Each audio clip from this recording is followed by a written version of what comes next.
Greetings, sentient beings. This broadcast is not intended for children. There will be strong language and adult themes. So we have our standard crew today with Jenny and Mage. Hello. And in the side chat, so far, Greg Hartwick is the only one who's revealed himself. He's the only one that matters. Sorry, Greg. I would have said that for whoever's in there all alone. Well, we can Now- see too that you're not alone for the holidays, Greg. Yeah. Well, we will be doing the Christmas Day marathon to make sure that nobody has to be alone on Christmas Day, wherever they are. And yeah, some emails I have gotten after previous ones are why I keep doing that. Okay, and we have Krish. I don't know who that is, but I think that's the Shills logo. But yeah, after some of our previous Christmas marathons, I've gotten emails of people basically saying that they didn't think they would have made it through the holiday if they had had to sit alone all night.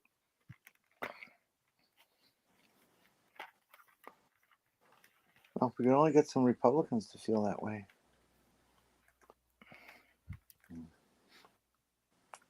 Yeah.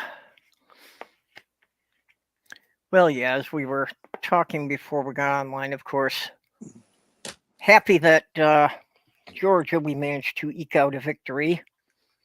Still astounding that nearly half of the people would support Walker after everything that's known about him. Just shows the people really have no morals, that the only thing they're concerned with is how many votes they have in the Senate. They don't care who's occupying the seat.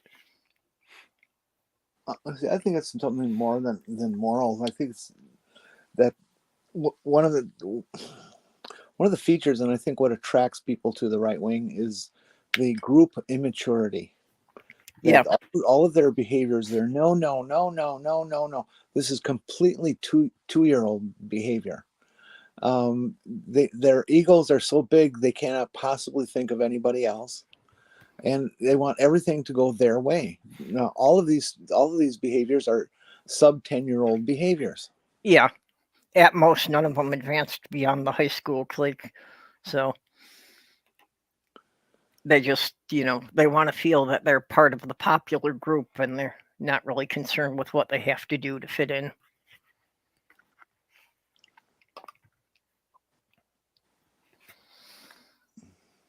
So, Mage, I saw your video you posted that you said was probably the last garden tour of the year. Yeah. So you're taking a couple of weeks off for the holidays? Oh, no. That's this last garden tour. I'll be doing other videos. The art tours. Sandy came in. Hi, Sandy. Hey, Sandy. So I do a garden tour at the beginning of each month, and then I do other videos. Okay, I guess I had not figured the pattern out yet. But yeah, was interesting there. The rack you made from what you salvaged from your neighbor in the concrete blocks. Yeah, I was surprised to find that in the trash. Those things are expensive. I didn't see it. What is it? It's just a closet rack. It's a really long one. Yeah, the vinyl coated wire racks. Oh. Yes. Going around and found, and my neighbor had thrown one out. So yeah. Do you find yourself in the closet a lot? Is that you need that, or? No, it was for my garden. Oh, geez, I'm sorry. Well, you might have to have the garden in the closet if you're growing a particular leaf. Yeah. Yeah, but those racks are especially good for the plants because they're coated so they're not going to rust, but they'll still let the water run through if there's too much water in them or whatever. I hear they're actively talking about marijuana legalization in Minnesota. Yay. Now that there's Democrats in both houses and a Democratic governor. I've really wondered why it's taken Minnesota so long. I Because- really would have expected Minnesota to have been like one of the first 5 states to do it. because they've had Republican control of the legislatures. Yeah. Well, they did get the gummies with THC passed last summer. So yeah, we picked up a couple more Democrat seats.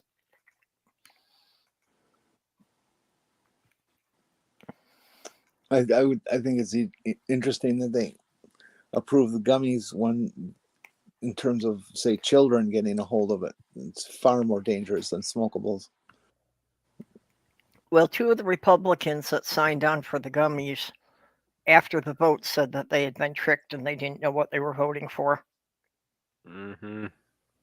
Yeah, sure. Uh-huh. Well, yeah, how does that happen?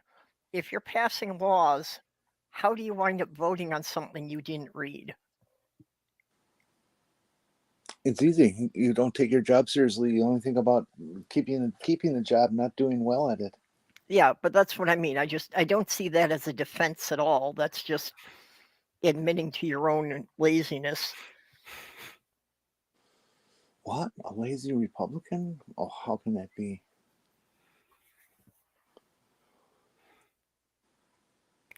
I'd like to get the sad news out of the way. Did y'all hear about Senator Cruz's daughter? I was just reading about that like an No, hour I haven't. ago. I haven't heard about that. What's going on? She she's a young, middle-aged teenager. Yeah, she's 14. Well, I was trying not to mention her name or age. Oh, okay. But she attempted suicide. Oh, Yeah, shame. she was taken to the hospital with self-inflicted stab wounds. Hmm.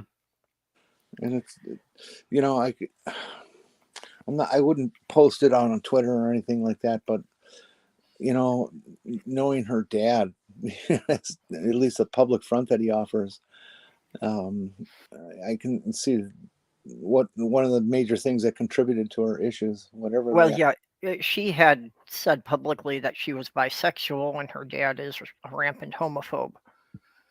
Well, that would definitely contribute to it. Okay, that part I hadn't heard. Yes, that does make it more clear. Yeah, so I can certainly see how, stuck living in that home environment, that it could push her to extreme things.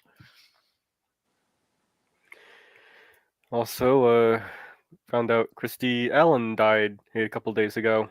Yeah. Christy Alley? Yeah. The conservative Scientologist? Yeah. Yeah.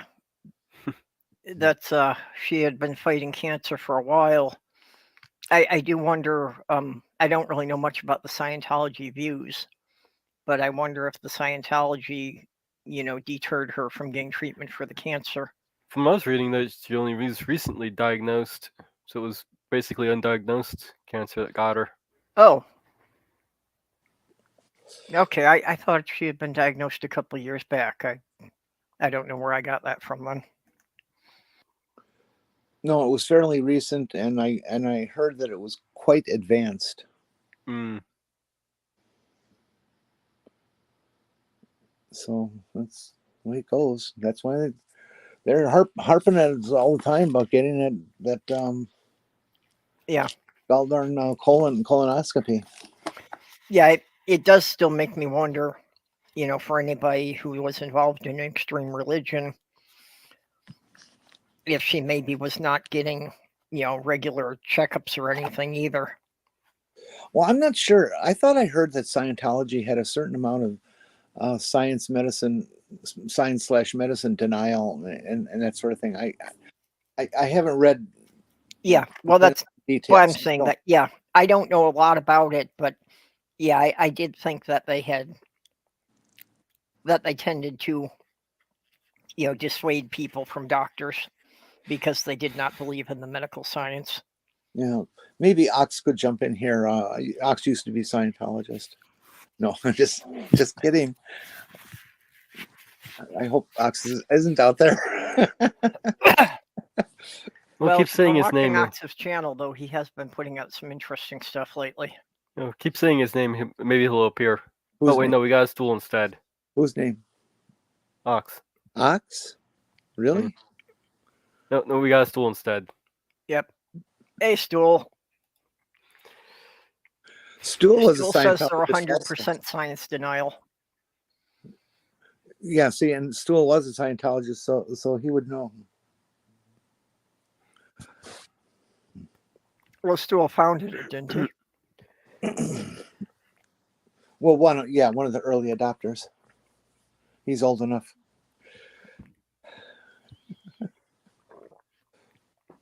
He opened their London branch, I guess. Yeah, back in the 70s, we had a close friend of the family who, just for the hell of it, started a new religion about every month.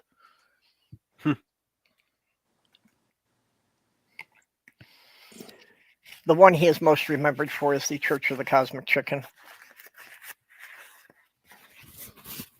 But he also presented such great philosophical arguments of why a frog is divine. Well, they're frogs. Well, a frog has the thinnest skin of any animal. Oh, they're Republican. So if you believe God is everywhere, that he's in the air and the water, that means a frog is closer to God than any other animal. I see. So okay, so I'm thinking that if God is everywhere,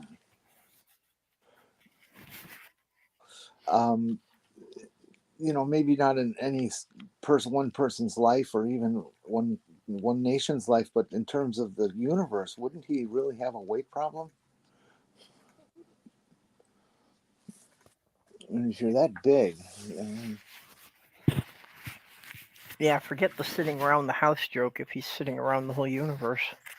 yeah. Oh.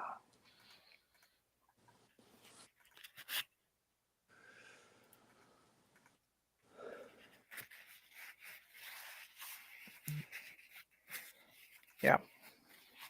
I'm supposed to go to the LGBT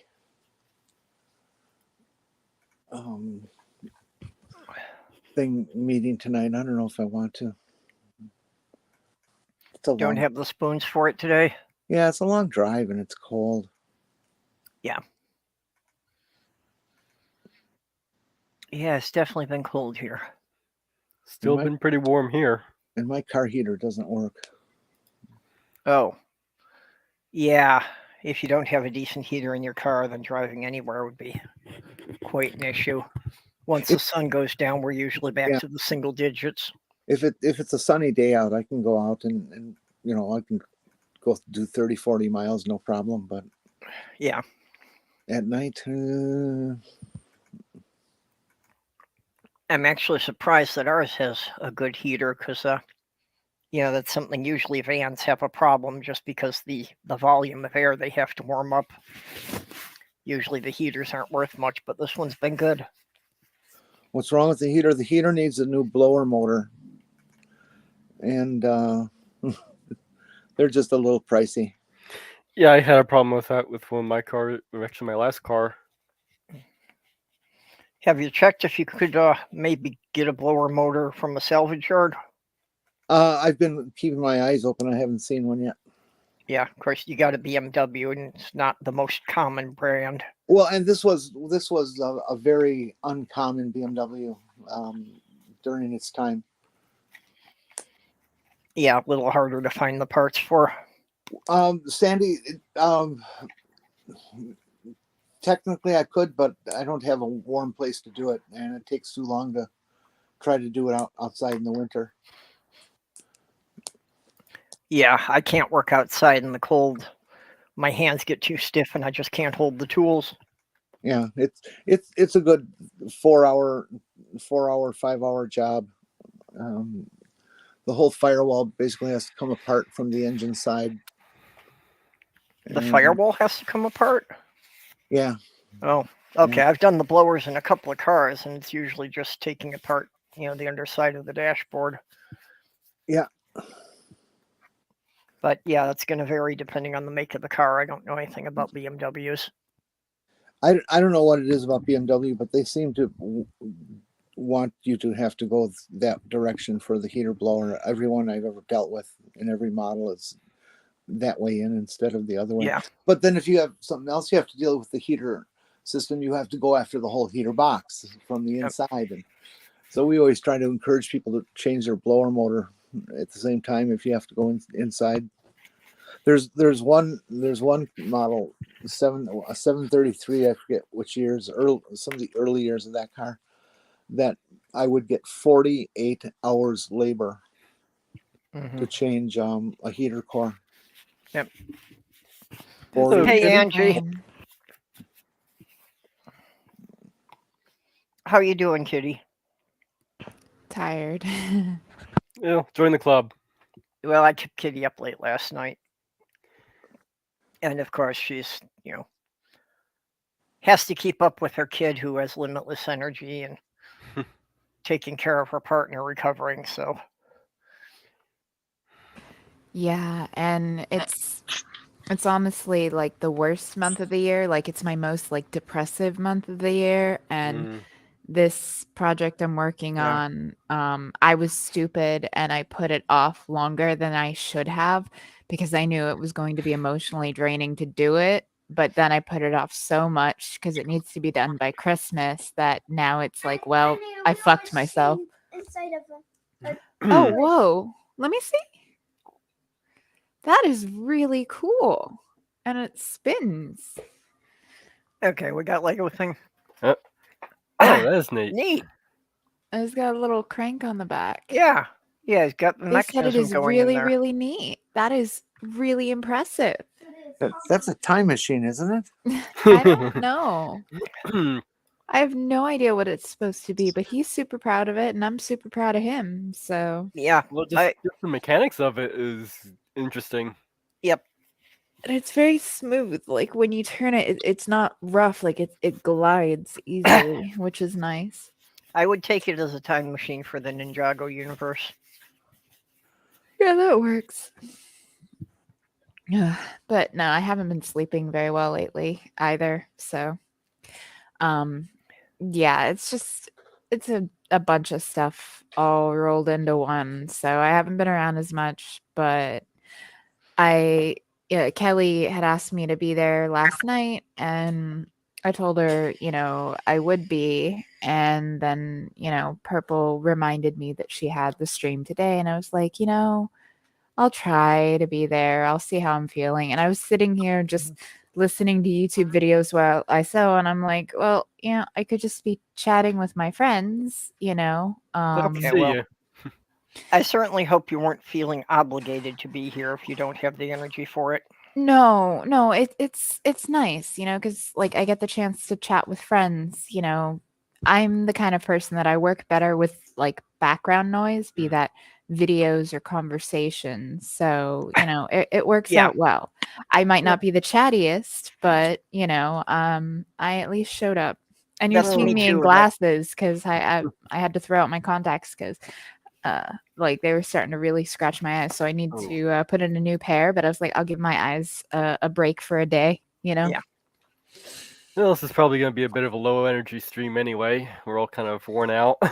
Yeah, lo-fi stream. Yesterday I had to get tires on my car, so that was draining. Yep. And like not only emotionally draining, but also draining to your bank account. We had to do the same thing. Also had to take the car into the shop, for the battery recently. Like I put a picture on Twitter. I'm just like, yeah, I went to change my washer fluid or add washer fluid to the car, and looking at the battery, it's like, well, fuck, a battery is not supposed to look like there's blue snow on it. No. Because it had corroded so badly that they needed to even replace the terminals. Like wow. that. Yep. So that was the bad news. And then I was going to take it to Walmart, and they're like, we don't actually have the terminals to replace it because you have to get those from the dealership. So we would have to order them, and you'd have to come back. And I'm like, well, the car is lagging when it goes to start, so that's not gonna work. So it was like, all right, fine. We bit the bullet, went to the dealership. Apparently, though, Michael had forgotten that the last time he went in and he had to get work done on the car, it needed like $2,000 worth of work. But he was like, well, it needs a new battery at that time, and I'm already spending a bunch of money, so I'll spend the extra, $200 or whatever, and get the lifetime battery. So they replace the battery for free. Like, we still have to pay for the terminals. And they did a few other minor things while it was in the shop, but it was a hell of a lot cheaper than if we would have had to pay for all of it, like, Well, out of good. pocket. You're the kind of customer they hate, because the marketers and the mechanics and everybody else in the business knows there's no such thing as a lifetime battery, and it's a bet that they charge you extra for those, and saying it's much better as a lifetime battery, but expecting that most people only keep the car 5 to 7 years, which is how most people do. And a good battery will last you 4 years, or even 5. Yeah. So they Well, in Florida, they that, tend to and not they last lose as if you long. come back. So you did the good job. Well, and I mean, the car's got well over 100,000 miles on it. It's basically going to be driven until it dies. So there was and actually technically they didn't have any of the lifetime like batteries or whatever. They didn't have like the one that they needed. So there's technically a loaner battery, and they're like, come back in a week or two and we'll swap it out with the better one. And they're not charging us for that. So I need to make an appointment to go down there and get that dealt Yeah. with. I felt bad for the lady ahead of me. She thought she was buying a $60 battery, and turns out the battery that she was shown wasn't the one for her car, and she ended up having to pay almost $150. Battery prices have just gone through the fucking roof. Like, everything has just gotten so fucking expensive. Oh no, this is over the course of the last couple of years. Batteries have tripled in price. Yeah, I remember when batteries used to be like $50, like $80 for like, on the high end. Like, you wouldn't pay more than $100 for like a 4-year battery. Yep. And now you're looking at like $250 for a 4-year battery. Yeah, And that's not even the high end. Yeah, I and just my pulled last, and it was $165. So I was like, holy fuck. my last car was only about maybe $56 for the battery, and me and my friend put it in. And About then- 8 years ago, I had to buy a battery for my van, and I paid about $100 for it then. And I think the last time I got a battery was around 80 something.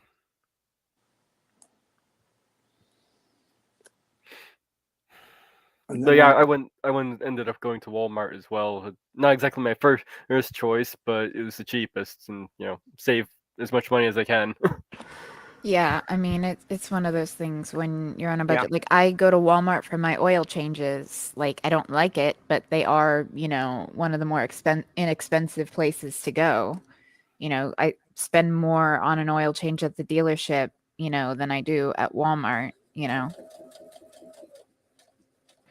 I am grateful that we found an independent mechanic here that I feel I can trust. That there were a couple of times with my last car, we had it in there that, they could have sold me more parts, and I really wouldn't have been able to tell if they were, adding it on for nothing. But he was telling me like, well, this probably should be replaced, but you could probably wait next year type things. Yeah, I know a couple of good mechanics are kind of more independent, but neither of them do tires, so I had to go someplace else anyway. Yeah. So I'm gonna be sticking with that mechanic, but because I can't do the stuff myself, just because I don't have a place to work on it. Not that I know a lot about cars, but like basic stuff like oil changes, and if I know what component is wrong, I can replace the component. But here, And I I mean, don't you have any have place to Jenny work. too. You could always just be like, "Hey, Jenny, I need your expertise," and I'm pretty sure she would be able to.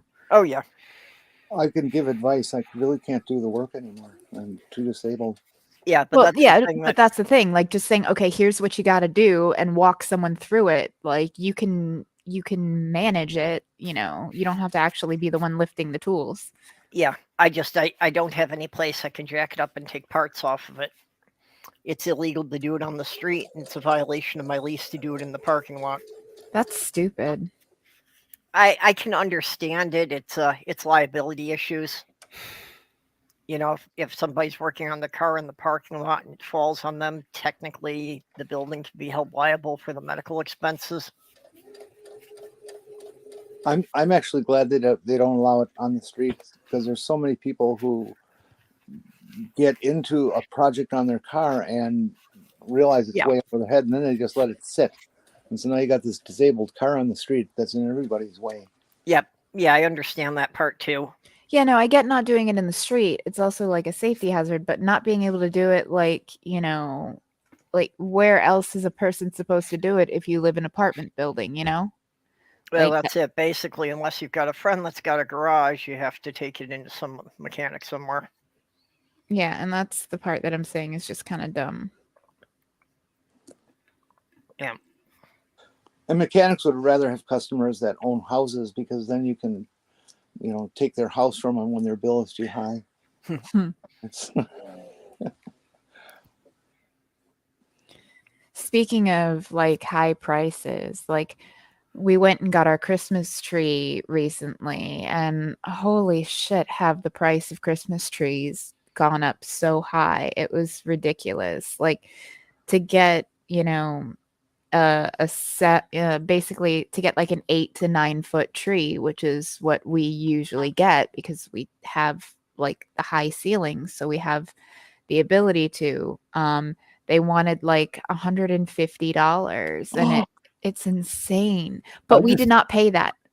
So we got our tree. It was an 8-foot tree, and the tree we picked was one of the nicest ones they had on it, on that lot, and it didn't have a tag on it, but there was a tag on the ground. And when the employee came over, he's looking on the tree for the tag. He looks down, sees a tag on the ground, looks at it, reads it, and he realized it wasn't the right one. But he's like, you know what, fuck it, take that one, because they do a tree stand at the Lowe's down the street from us. He was like, here, just bring that one in, I don't care. So we ended up, you know, paying under $100 for the tree. Like with the Nice. tree and like a few other things we got, like the total bill only came out to like $89. So like half of what it would have been. And I'm just like, oh my God, that hurts. But like, I don't like fake trees. One, it's a pain in the ass to store them. I don't like the way they smell. Like I don't like the plasticky smell. It bothers. I have a really sensitive sense of smell. Yep. So I'd rather, you know, a real tree that doesn't have a pine scent at all, you know, that as opposed to like just that synthetic plastic smell of a fake tree, you know. I don't know, like, but I used to be a big proponent of only real trees, but you know, then I kind of got to the thing of it's just the waste of how many trees are killed each year just to be on display for a month. I use fake trees myself. they're specifically grown for that, you know. And Well, whether or not they're grown for that isn't the issue as far as the environment is concerned. well, sure it is. It's a crop, just like anything else. Yeah, well, and while it's, you know, still being grown, it is filtering CO2 out from the atmosphere. And I keep my tree up after New Year's. Like I usually Yeah. don't take my tree down until like nearing Valentine's Day, because one, I'm lazy, and two, you know, as long as you keep it, you know, well watered, like it will keep. Like when it starts to get really dry and brittle where it's like a fire hazard, then that's usually, and depending on when we got the trees, there have been times, like I said, that I've had it until almost Valentine's Day, but usually it's middle to end of January that I will take down the tree. And Yeah. then I have a big backyard with like a little bit of like wooded area off to the side, and that's basically our Christmas tree graveyard. I set them over there, and then if we have like little like backyard, like, you know, campfire type thing, and like a little like metal fire pit, then, you know, that's yeah. some of what we use for it. So Well, it's multiple uses. I bet you the know. needles would make good mulch. Yeah. They Actually, probably would. no, they don't. Really? They're way high in acid. That Well, doesn't matter. yeah. Once they've dried out, Mage, I it remember you becomes saying that neutral. on the video with your aunt's garden. Because I had also thought that the pine needles made the soil too acidic. Some crops like acidic soil, though. Yeah, that's also the thing. So if you're really concerned about acidifying the soil, we'll just put it on your acid-loving crops. Plus, I mean, you can just couldn't you just add it, like to like a special like have two different compost piles, one that's more acidic and then one that Yeah, is that's another thing. not. The compost pile, composting it'll also reduce acidity. If you're really concerned about that. Well, I did especially love having real trees when I had a fireplace. Oh yeah. Just especially the pine needles, they ignite so fast, and you get that crackle is Popping. just satisfying. Yeah, it really is. And we have a big backyard, and we're basically, as long as it's contained, like we're allowed to have like fire, like I don't know if they'd really Yeah. let us like dig a hole in the ground like and just have an open unattended fire, but if you have like one of those little like fire pit type things, it's not an issue at all. So on cold nights, go out and like have a fire, roast some marshmallows, look up at the stars. My son likes camping, so we'll do backyard camping as well. Well, when I was living in St. Paul, we had the busybody neighbor behind us called the fire department, and they showed up with their pumper rig and everything. And the chief was just so annoyed when he saw it was just we had a little campfire in the backyard and we were roasting marshmallows. And I had built a stone ring that was containing it and everything. And, we even had a hose there just in case any sparks got out. Yeah, you're being You know, responsible. Yeah. So the fire chief was just so pissed that somebody had wasted his time on that. I mean, for fuck's sake, there's a neighbor down the street that they just fucking burn their fucking wood and garbage, like paper products, like trash, like things like that, and Yeah. nobody says shit to them. And I'm like, they'll have an actual bonfire in their backyard, and I'm like, I don't think anyone's gonna care about a little fire pit in mine if they're having fucking, actual like open flames over there. Like I actually thought about making like a semi-permanent fire pit in the backyard, basically just getting like some cinder blocks and essentially digging out, Yep. a hole and making some cinder blocks and then getting like just a wire grate, so we could even Yep. do just like hot dogs on like the wire grate and Oh, take that off. if I had a yard, I would definitely build that. I'd Because definitely have a it's stone fire pit. semi-permanent. Like I'm not Yep. going to put any mortar or anything on it because it's really just to keep the flames or any sparks or cinders from getting out of it. And Right. when you're done, like, or if you need to move it, you just pick up the cinder blocks and move them, It- and set them Mhm. away, and then fill in the little like hole that you dug. Man, One of the things I really missed when I lived in St. Paul, that in Como Park, they had 3 stone fire pits that were like 8 feet in diameter. That's huge. Yeah. Well, I used to host the pagan socials there. Yeah, my friend's been annoyed with their neighbors, seeing as they've been burning garbage in their backyard. Yeah. Well, Not- burning trash is another issue. Yeah, not wood or anything, or anything that would actually usually burn. I mean, talking just straight up trash. Yeah, see, Yeah, it's, especially if if you're it's throwing paper plastics products, in there. like if it's paper products, if it's like you've gotten a bunch of Amazon shipments, so you've got like cardboard boxes and Yep. stuff like that. If you want to burn that, fine. If you want to burn, like instead of like shredding your mailed documents of like bank statements and stuff, instead of shredding them, or even after you shred them, just Yep. toss that in the fire. I don't care.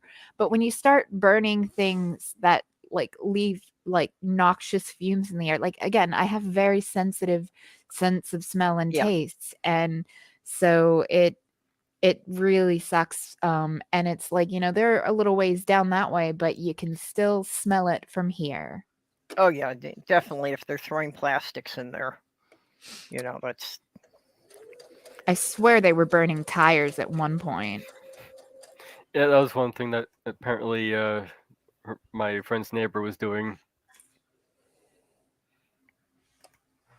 Burning tires. Yeah. Ugh. When I was a kid, oh gosh, it was like 60, 66, 67. There was this tire dump in Milwaukee County. We're on 124th and County Line Road, the very northwest corner of the county. And we lived around 91st and Good Hope, which was a good 8 miles away. And they had a tire fire. And it lasted for 5 years. Yeah. Jesus. Whenever the I'm surprised everybody didn't end up with like mesothelioma. it was just awful. That smell is. Oh. Like I'd take a paper mill in my town over that. Yeah. And that's saying something. Mm. Yeah, 'Cause paper mill towns stink. they smell like bowels. But I would rather that than burning tires because honestly, at least it smells a little more natural than the noxious shit that comes off of burning rubbers and plastics. Well, they did try to their best to put the fire out. I mean, they were burying it as much as they could and hitting it with water as much as they could. But Gotta then be they had to careful. also be worried about shit getting into the local creeks and things. Yeah. So it was a tough situation. Well, and the only way you can put out a tire that's on fire is if you can completely shut off the oxygen to it. Yeah, you have to smother it. It's like a grease fire in that, you know, like you can't just pour water on it. Yeah. Yeah, so that, you know, that's the burying it was probably the best thing they could do. That even the suppression foam may not be thorough enough to completely put it out, but it could keep smoldering under there.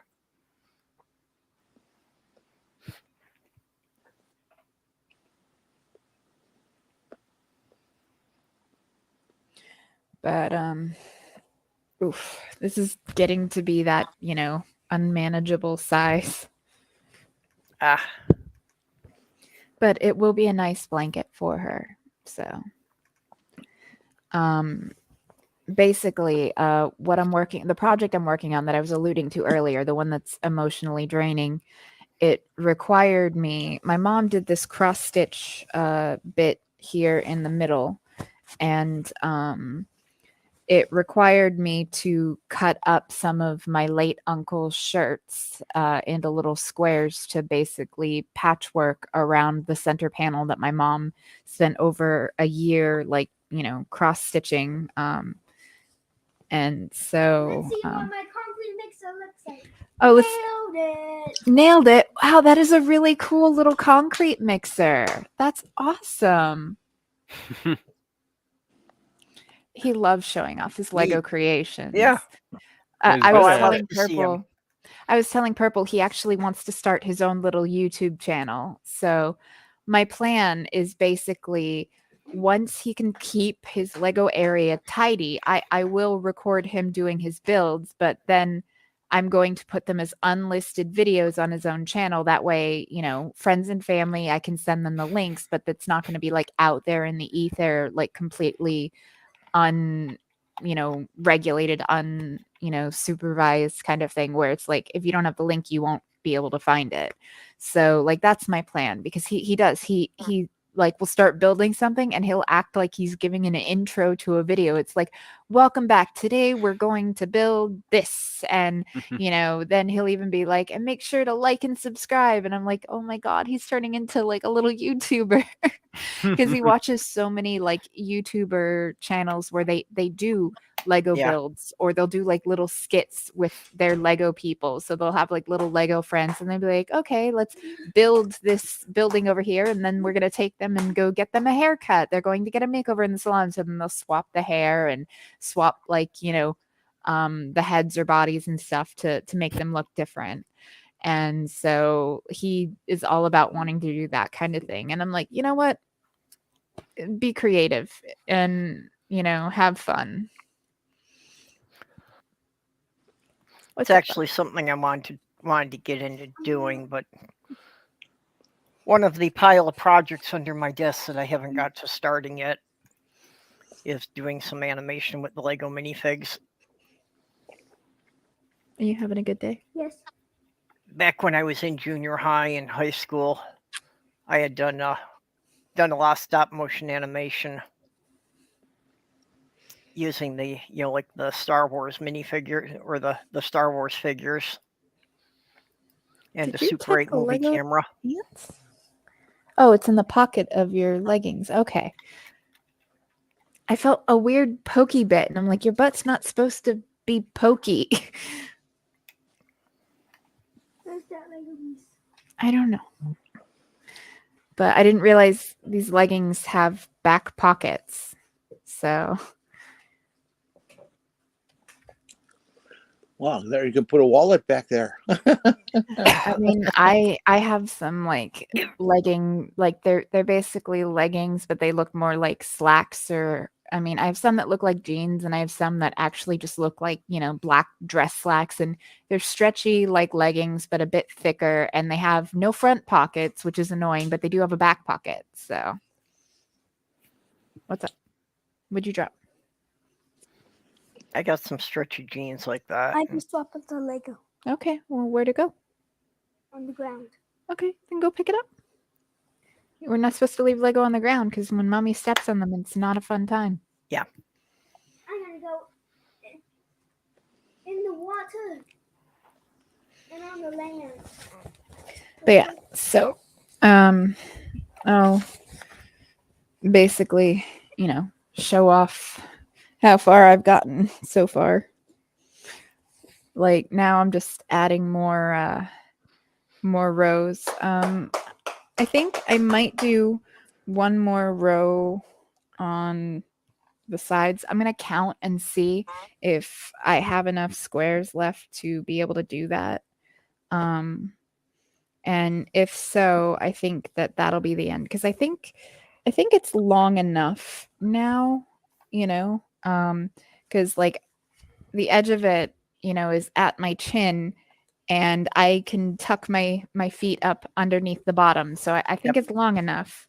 And I mean, it's technically wide enough for a single person. So I could stop here, but there's 4 rows on the top and bottom of squares that have been added on, and only 3 on either side. So the sides are even in that, they match each other, but they don't match the top. So I think I'm going to do that and basically see if I have enough squares to do the sides. And if I do, then that'll be it. I'll do one more row on either side, and then I'm done with this part, and I can press all of the seams and get everything ready to go, and do a little bit of top stitching around the center panel to keep that seam allowance flat. And then comes the hard, well, it's not hard, it's actually like, it's the easier part, where I have to lay the backing fabric down, and then lay down the batting, and then lay this on top,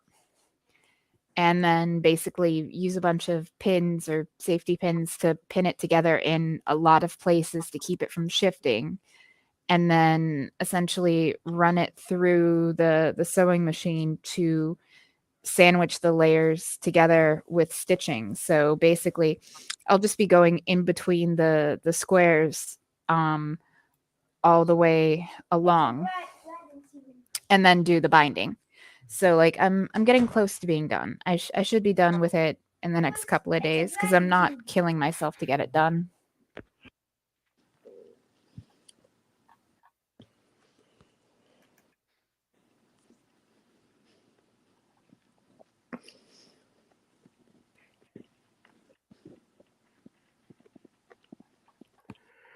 All right, sorry. Chris is just checking on me. I'm making sure I was okay. But actually, honestly, I probably don't have to do that. Yeah, no, because like when I go, I'll see. Don't mind me, I'm talking to myself. But Yeah, there's nothing wrong with it, being a rectangle. I mean, most blankets are longer than they are wide. yeah, and like I said, I could stop here, but I do want to at least try to use up the rest of these squares, and I do still have some more. So I'm not going to be going any longer, but I will potentially go a little bit wider. But we shall see. Yep. Actually, I should probably check and see how wide my backing fabric is first, because I need that to be wider than this fabric. So I'm gonna go grab that, and we are gonna go check. Yep. Hey, Demon Orb.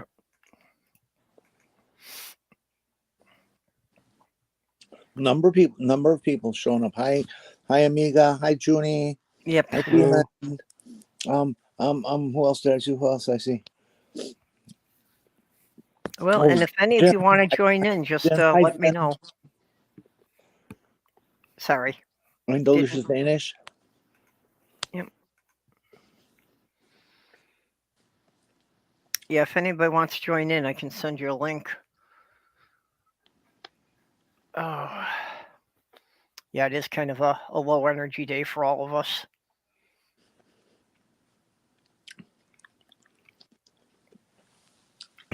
Okay, so I'm gonna have to piece together the backing fabric anyway, so it doesn't matter. Because I just looked at my backing fabric and I'm looking at how wide it is, and I'm like, Yeah. nope, that's not gonna be wide enough. You Not made wide jammies enough for to the do mini a doll. single That's piece. awesome. But that's okay, because there's gonna be like, it's fine. I'll just, cut it and basically just, piece it together with a 1/4 inch seam allowance, all, along the thing. So I will deal with that later. Yep. So yeah, I can go ahead and make it wider, because since I'm gonna have to do it piecing anyway, then who cares if I have to do 2 lines of piecing together instead of just 1? No, this is definitely, I would say it's going to Well, be you about can a twist twin them size up and try blanket. for. Sorry, what? No, I was saying it's probably going to be about a twin size blanket, a twin to a full size blanket when I'm done. I think it's about a twin now. Let's see. These are It 6-inch looked like squares. about a twin when you were holding it up. Yes.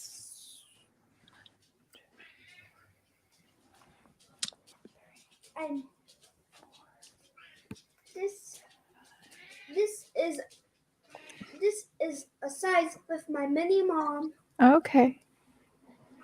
So, yeah, it's about, Hello. I'd say, roughly 5 feet wide. Because these are 6-inch squares. So 2, 4, 6, 8, 10, 11. Well, actually, So- a full-size bed is 48 inches. So, hey, Junie. Hey, everyone. So Hey, yeah. June. And in other news today, the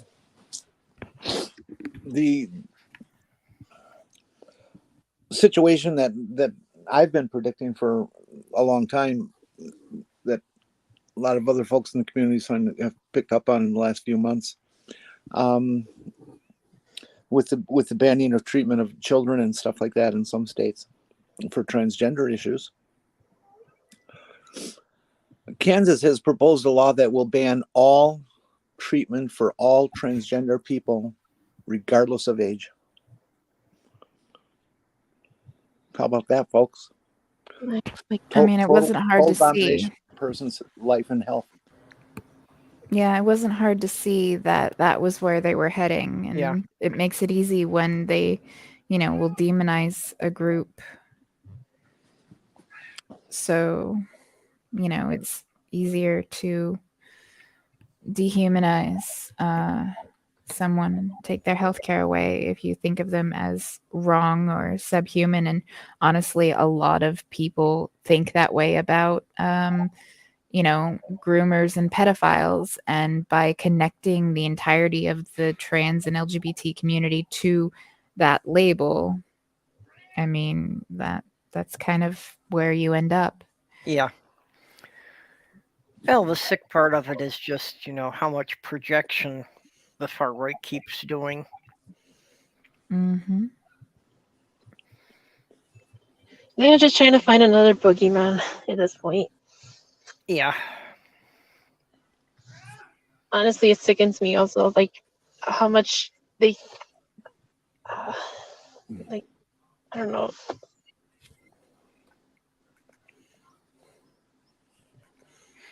Like, why are they always after us? Like, as the group. Because Honestly, we're easy to pick on because people don't understand us, and so it's easy Yeah. to pick up lies and get people to believe it. you're also a minority community and a marginalized one at that. So you don't actually wield any real power. Like, even if you get the entirety of the LGBTQ community together, it's still only a small fraction of the overall population. What we don't Yeah. understand, we fear. That too. And then they stoke up groups like the LGB Alliance to try and splinter the community. Yeah. Mm-hmm. LGB Alliance was specifically established a couple years ago to pound trans people out of the LGBT alphabet. I figured that's what it was, but I didn't really know the history of it. No, it's made up completely of TERFs and GCs.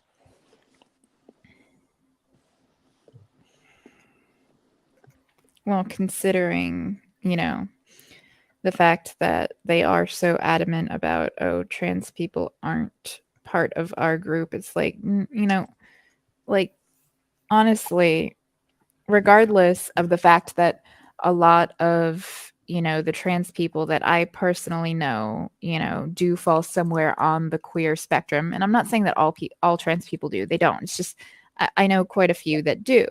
Mhm. They also, are allies of the queer people. So, trying to sever them off, like they think that I think they might think that it's strengthening their position when really it's weakening them. I mean, it goes back to that old fucking poem from World War II of, first they came for the socialists, but I didn't say anything because I wasn't a socialist, Yep.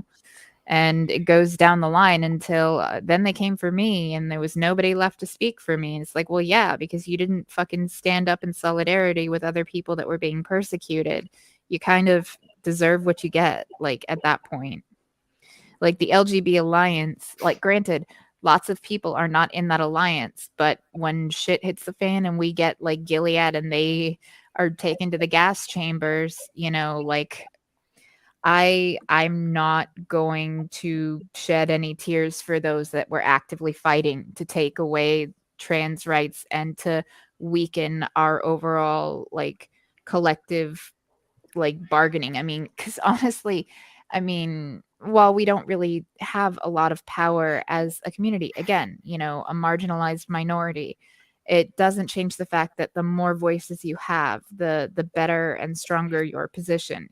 It would be like if you went to like a union meeting and decided that, you wanted to remove all of the Black people from your union. Well, you've just weakened your collective bargaining because those people also work there. And by removing their voices, everybody suffers. They suffer because they don't have the union representation, and you suffer because them padding your numbers helps put you in a stronger position. Well, and the reason that unions used to work was the unions would mutually support each other. Like the carpenters union went on strike because they were having issues, and the steelworkers union walked out in support of them. But now it's basically become every man for himself, and then you'll have the union leadership will take deals that the actual people don't want. Yeah. Like, look at the railroad, workers right now.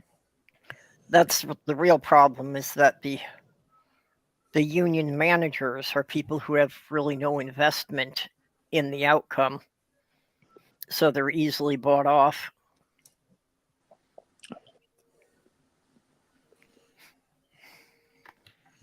It just really sucks because, like, the boot of capitalism is on all of our necks, and you got people that, aren't doing that much better. Those that like lead the unions, they're like middle management like level types. So it's like they're not that much better off than the actual workers themselves, yet they're willing to sell out said workers.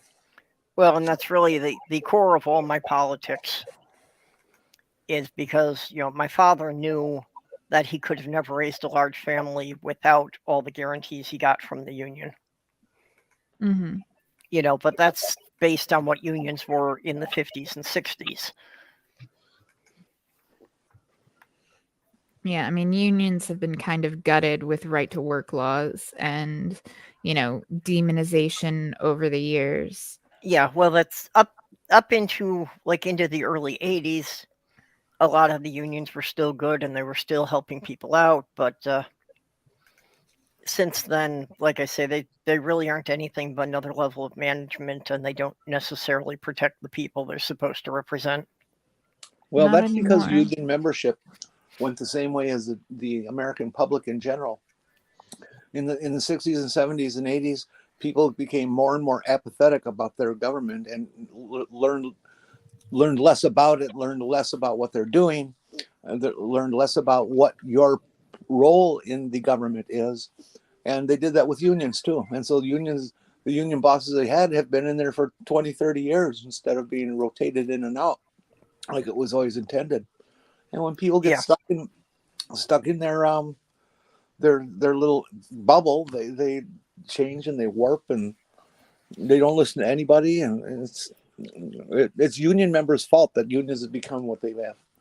Well, and also, what was definitely a major blow to them was when Reagan disbanded the air traffic controllers union for striking. Yeah. Also, the propaganda around right to work laws where they're basically saying, well, I mean, the union's not really doing anything for you, so why should you have to pay like union dues? You should be able to work without having to be part of a union. And, basically demonizing unions in rhetoric so that it weakens the unions, and then it becomes a self-fulfilling prophecy because the weaker union then doesn't have the bargaining power. They're not as like steady ground to fight for the workers. So then you can point to see they're not really getting much done. So more people decide to opt out of paying union dues, which weakens them further, and and so on. Yeah, if companies can hire anyone to do the same job at less than the union wage, they're going to do that.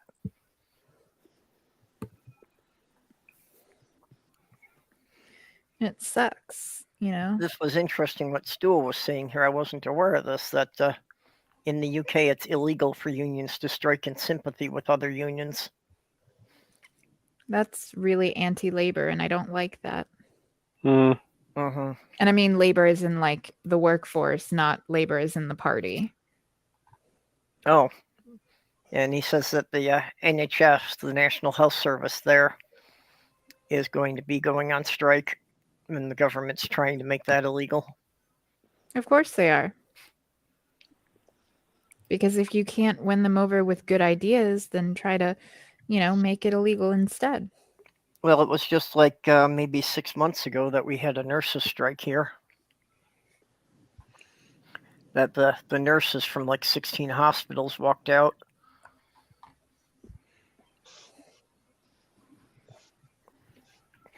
And I can certainly understand that. But again, just the asinine shit around the pandemic, that they managed to demonize the healthcare workers.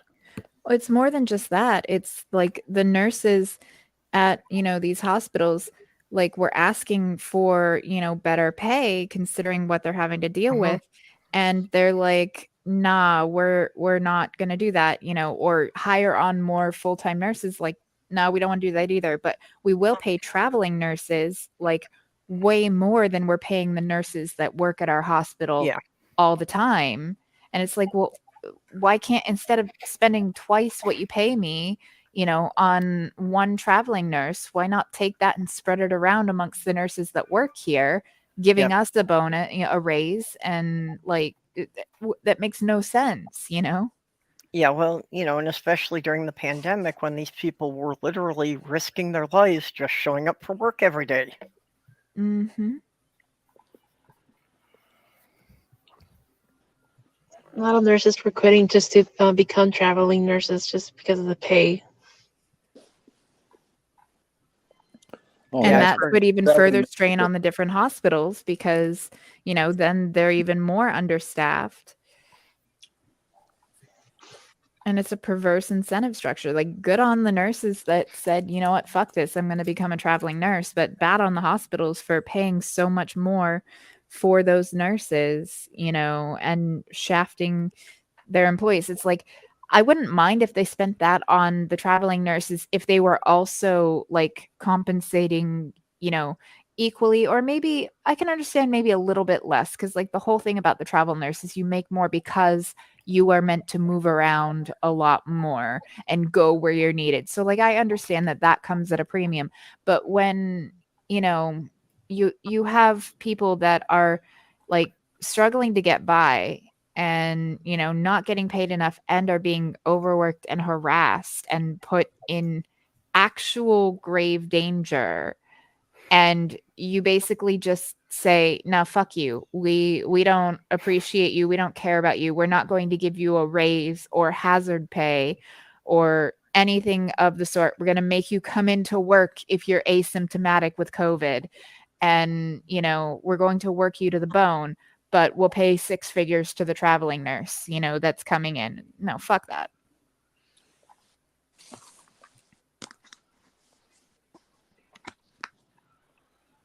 Yeah, Stool's saying that over there they're public servants and they're paid by the taxpayers. Okay, I understand that because the government basically runs the whole healthcare. But yeah, they haven't had raises in over a decade, so they're not even keeping up with the inflation. Yeah, that's a whole separate issue, um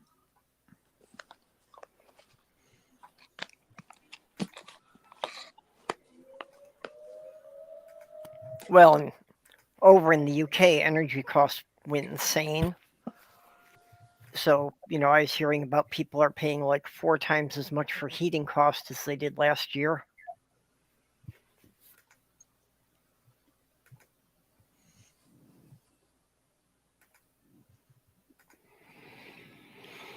Oh yeah, because they're not using the Russian energy. What was that, Junie? Because they're not using the Russian energy anymore. I guess so. I don't know how this winter's gonna go over there. it's not going to be pretty. Yeah, well, actually, in the UK, it started even before the Ukraine thing started, but that was kind of still part of the fallout of them isolating themselves from Europe. So they weren't able to get as good a deals from other countries in Europe either. Mm. Hey, Doc. No. Yeah, I did briefly run across something saying that as kind of a partial sanction against Russia, that basically the U.S. and I think it was like the U.S. and the EU were capping Russian oil on being no more than $60 a barrel. So we're still going to buy the oil from them even while they're attacking the Ukraine. But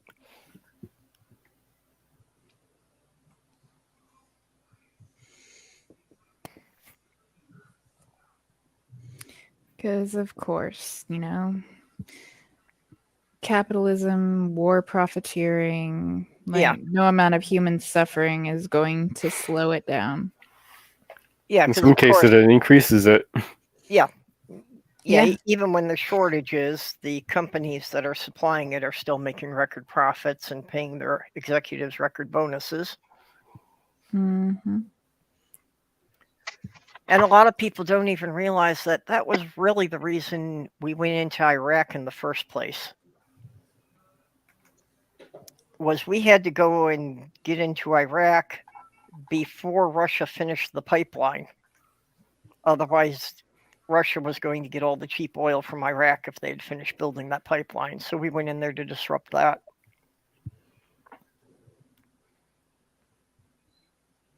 Which, if that's not a war crime, it should be. Well, considering how many people got killed in the process, yeah. Well, I mean, I'm not even talking about like the actual death toll of it, just the sheer fact of going in and like invading a country because of the natural resources in said Yeah. country should be a war crime. Yeah, well, that's why, 9/11 provided them kind of a convenient excuse, even though they were never able to directly link anyone in Iraq to that. Yeah, because it was the Saudis that did it. Like 17 of the 19 hijackers were fucking from Saudi Arabia. Yeah. Yeah, but we've been supporting the Saudi royal family, so we couldn't really publicize that they were the ones who attacked us. Qatar because weapons deals. just did a really nice thing for humanity. They are forcing a transgender woman to cut her hair and remove her breasts. Oh, lovely. I saw just the headline for that. And the whole Qatar thing, I'm really upset that, some countries didn't see this coming and just boycott the whole thing. Oh, the World Cup. Yeah. Yeah. I mean, can't we just say that human rights are more important than proving who's better at sports? Well, Yeah. I mean, I'm not a huge fan of sports in general, so, Neither am I. I think it's like I think there's nothing wrong with playing sports and enjoying sports. I think that sports players get way too much money for what they do, and I think that it costs way too much to watch them play. Like, I think it's stupid, like how big a business it actually is. But I mean, it's just, the modern day iteration of the fucking Coliseum and blood sports. It's just a little bit less violent. Then again, if you look at like American football, in some ways, the lack of blood isn't really any better because you end up with CTE and you get a Herschel Walker. Yeah. So, all right. I need to see. Like, I might actually just stop here. Like, I'm trying to decide. I don't know if I have enough to do because it needs to be even. Like, it needs to. Okay. Kitty. Hmm. Think of that last sentence you just said, that you don't know if you have enough to do. Okay, now that doesn't just apply to the quilt. You're so overwhelmed with so many things. Just consider that big enough and finish it. Yeah. Yeah. No, make it for a queen size bed. Well, I wanted to use up. I didn't want any of these squares to go to waste because, like, my uncle, when he died, it was self-inflicted. Mhm. And so, it was kind of rough. And my aunt had said she wanted to make a quilt out of all of his Hawaiian shirts because, like, that was kind of his thing. He was always wearing a Hawaiian shirt. But she was like, "Oh no, like he'll kick my ass when I get to heaven if I cut up his shirts," kind of thing. So Mhm. when she was giving away his shirts to his friends because she was going to be moving from the big house that she had shared with him to a much smaller place and didn't have the space to keep them. I mean, she kept some of them, Mhm. her favorites, but like he had a lot of them. Yeah. My mom snagged a few of them and, just like tucked them aside. And so that, like, it's been a very draining project, like having to cut up his shirts and, just thinking about it as I'm making this. But I know that my mom is over the moon with how it's coming along, and my aunt is going to absolutely love it. And like, Oh, that's yeah. what matters. And Well, I'm not going to it's a tell my fantastic mom. thing. It helps hold on to the memories, and that's all that's left of him. Yeah, and I'm not going to tell my mom like how emotionally draining this was for me because then she'll feel bad and it's not going to make me feel better, Mhm. And so it's not going to really help anybody to do that, but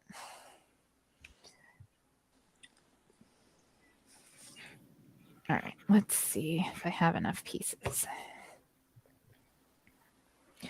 Because basically there's no real pattern to it. I'm just making sure that, the diagonals at least have the same one, on the diagonal. So that at least one of them is the same color. So I'm going to try to see if I can make this last row work, and if not, then yeah, I'll be done with this part, and I'll just have to I'll end up on the floor over here laying the fabric out on the floor where it's a much bigger space, and I'll measure this to see exactly what length and width I need the fabric to be, and then cut pieces to that, and then I'll just piece them together, and then I can work on like the pinning of everything together, but that'll mostly be stuff that I do on the floor. So you'll probably see me, I'll move my chair and I'll move this little table out of the way, and I'll just be like sitting on the floor down here. Yeah, I'm used to working on the floor most of the time because it's generally the only place I have enough space to do anything. Of course, right now I do not have much floor space because of, we kind of mentioned earlier about empty boxes. So I've got all sorts of empty boxes here, but Sam is having fun playing in them, so until I actually need the space, I'll leave them.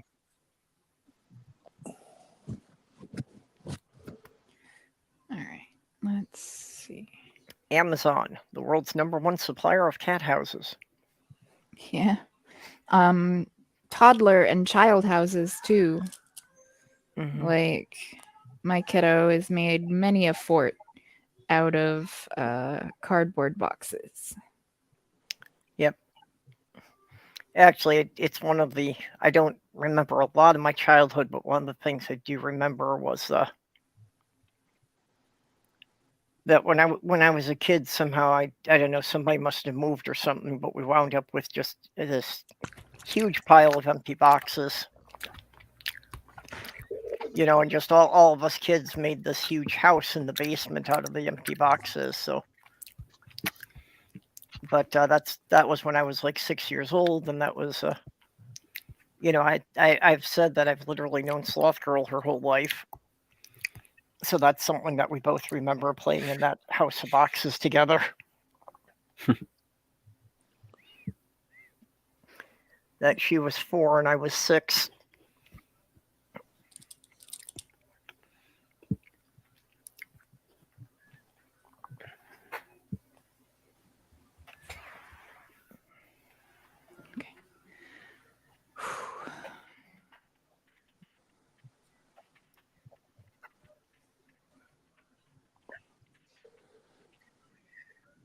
All right, so we got dead silence. Oh, sorry. Okay. No, actually, I had something I was going to mention here. That Beelzebub had put out just kind of an open casting call that he is looking for people for some video series that he wants to do, and looking for like some trans and non-binary people to just do like 2-minute videos on your experience in the online communities. He had done a couple of these things before. He had done like a couple of them of like women on YouTube and that you can go back to his channel and look at those to get an idea. So yeah, was specifically asking for some trans non-binary people who would do short videos that he could do in a compilation with adding some of his own comments in between them. That sounds nice. Yeah, so anybody who would be interested in being part of that project, just drop him a DM on Twitter. Speaking of trans and non-binary content creators, Jenny, did you see that Blair White's getting sued? Oh no, I didn't. Tell me more. Yeah, I knew that you would love this. So apparently she went after a trans woman named Eli Ehrlich. And in one of her more recent videos, where not only did she say some demonstrably defamatory things, but like they think they've met the burden for actual malice as well, because Blair admitted to knowing that Blair had made an accusation that Eli had basically pushed a person to self-delete, and Blair admitted later that she knew that the person was still alive. Yeah. So basically saying this person committed manslaughter, knowing it is false. Yep. Oh. Well, and it's kind of hard for her to deny any of this stuff because she posted it on videos to YouTube. So all Like they there's have a to paper do trail. all they have to do in court is have the judge watch her YouTube videos, and it's all there. For those out in the chat who don't know who this is, Blair White is this transgender woman, I guess, who went into it with apparently unlimited money, and so she was able to have every kind of surgery you can imagine, and it has that great Barbie doll look, and she's a arch conservative and a hater of transgender people. Yeah. Or at least how she behaves. She's a hater of transgender. Yeah, I really Like she'll can't spread the groomer understand. narrative that, trans people are, degenerates and groomers. And it's like, bitch, that is your own community. Like, but she's, a Tino, fucking trans in name only. Like Yeah. she may call herself that, she may identify as that, but I don't see her as part of the trans community, because anybody that would throw their own community under the bus like that and demonize their community, I don't see as being part of that, Yeah. Well, she actually works with the TERFs and the GCs who are out to eradicate us from the planet. She thinks that she's one of the good ones, but yeah. But the thing is like, it's even slapped her in the face. Like, I honestly think it's mostly just because she's a grifter and she's all about getting money. Yeah. I don't think it's that she ideologically holds these beliefs, and I'll tell you why. She did a video where she was doing a political compass test. And the funny thing is, if you take the political compass test, if you and I were to take the test and we answered them the same way, our little like URL that we got, like the link for like your results, is always going to be the same if the answers are the same. And when she took the test, she actually came out as libertarian left, but she went and Googled, and there's actually in the video where she shared it, if you look really closely, you can see in her browser tab a Google Images or, search for a, libertarian right political compass image. So she faked her political compass results. Yeah. Well, yeah. So I know she's in it for the grift. Yeah, she's definitely just in it for the money and the attention. That's all she cares about. She doesn't really, have a real position on anything. However, she has like no shame. Mom's arm is operating as a boat. Oh, my arm's operating as a boat? Okay. But she has no shame. She was actually on a panel with some like GC turfy people, and she kept saying no, like basically saying pick me, no, I'm one of the good ones, where you had this fundamentalist Christian bigot saying you need to cut your hair, grow out your beard, and stop trying to pretend to be a woman. You are a man, and kept misgendering her during this panel, and she just kind of sat there and took it. And I'm like, do you have no self-respect? I mean, obviously not, you don't, because you're grifting and harming an entire community that you belong to. You are going to get gassed with the rest of the transes if the people you're helping spread their hateful narratives have their way. So like, you're not special. So like, it very much is that greedy capitalist mindset of short-term profit over long-term gain. And it's the same thing with grifters like her. She gets profit in the short term, but she's not thinking about the long-term consequences of what's going to happen to her and people like her when, it reaches its natural genocidal conclusion. Just like you've got the fossil fuel industry.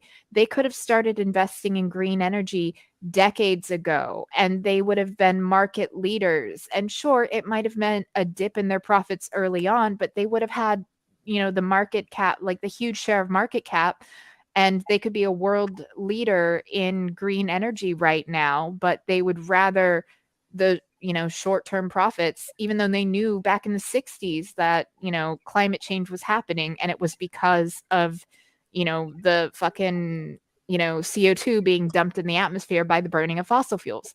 They knew it back then, but they're not worried about tomorrow. It's all about the profit of today.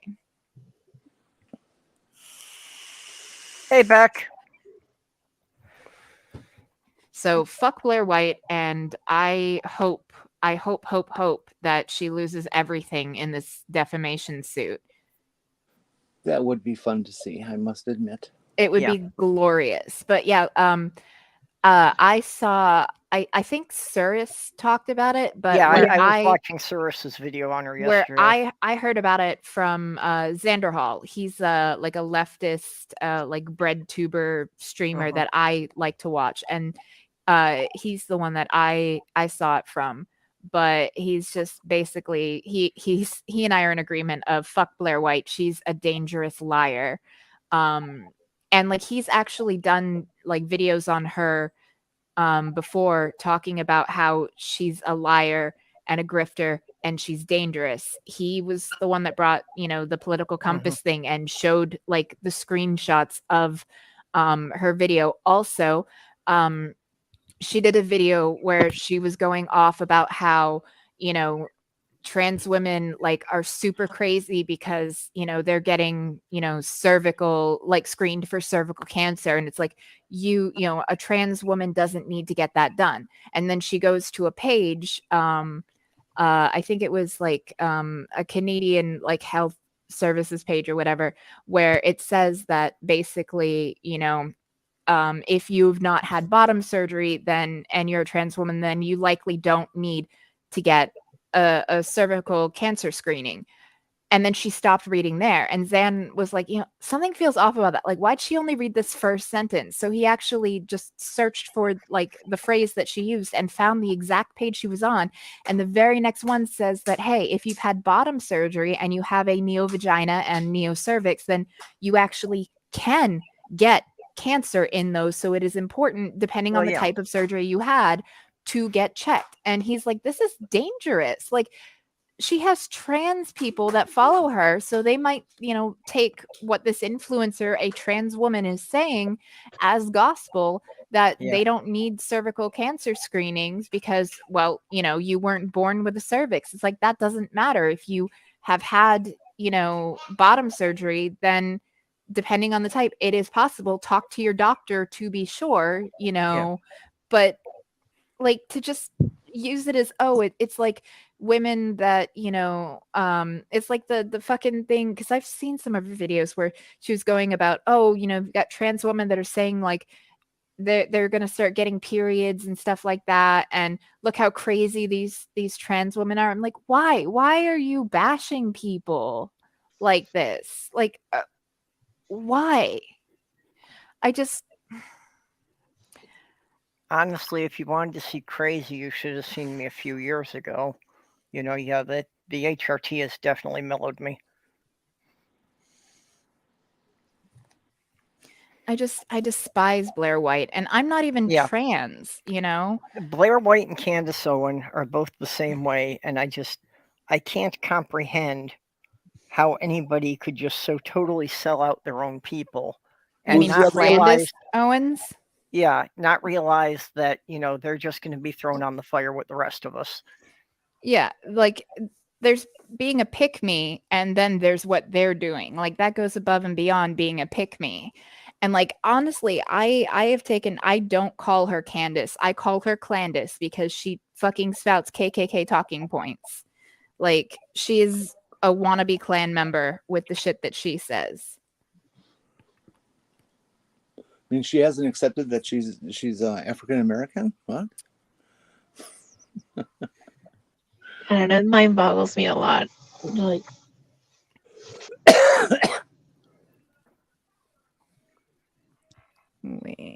Oh, Okay. That there. Just to be able to talk, I'm going there. through these cough drops at an Well, just incredible rate. what we need from all you folks out there is for you to write letters to your congressional representatives and your senators, and specifically tell them that they must pass the LGBT equal rights bill. Anyways, I don't know its formal name actually anymore. It was passed by the House and it's been sitting in the Senate all during this first couple of years of Biden, because the Senate, has had the balance it has had with Republicans versus Democrats. Yeah. Now that it's different, and they were able to get the marriage rights thing through, they should be able to get this through. Tell them they have got to do it, because this kind of law could absolutely put Kansas right in dead in its tracks from what it's trying to do, and it could definitely maybe bring a different resolution to all the states that are banning care for trans children by the state. Yeah, well, and especially, I'm sorry. No, go ahead. Well, especially, the Republicans are really trying now to, rule everything through the courts. So, we really need to get laws passed by Congress that, have something already laid down, so it's not just the opinion of one judge that's going to decide things. And with more V Harper being in the Supreme Court right now, if it's decided that if they go with more V Harper, you're never going to get a right to vote again. So we need to do whatever we can now to get some of this crap through, that hopefully it will last generations and stuff. But with more V Harper, we're fucked. It's all over. For those who don't know what more V Harper is, it is a law that is basically challenges the right of states to decide how their presidential elections go.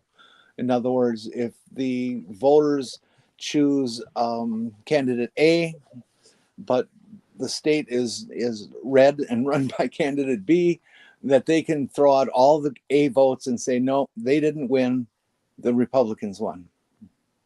Oh, Regardless of the numbers, they can just throw it all out and say, no, we want it this way.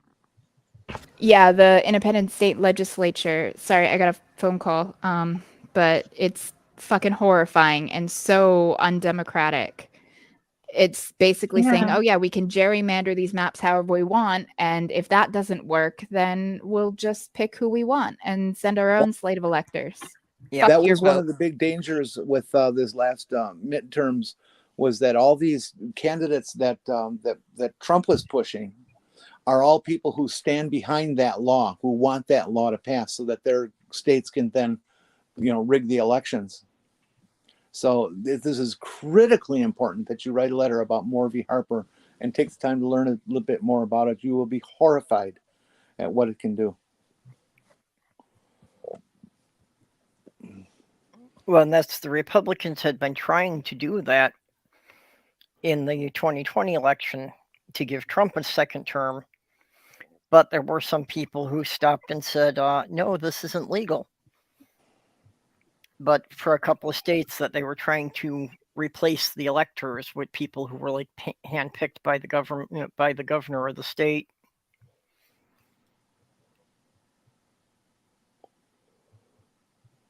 It's absolutely horrifying, because it means that marginalized people will be even less likely to have their voices heard.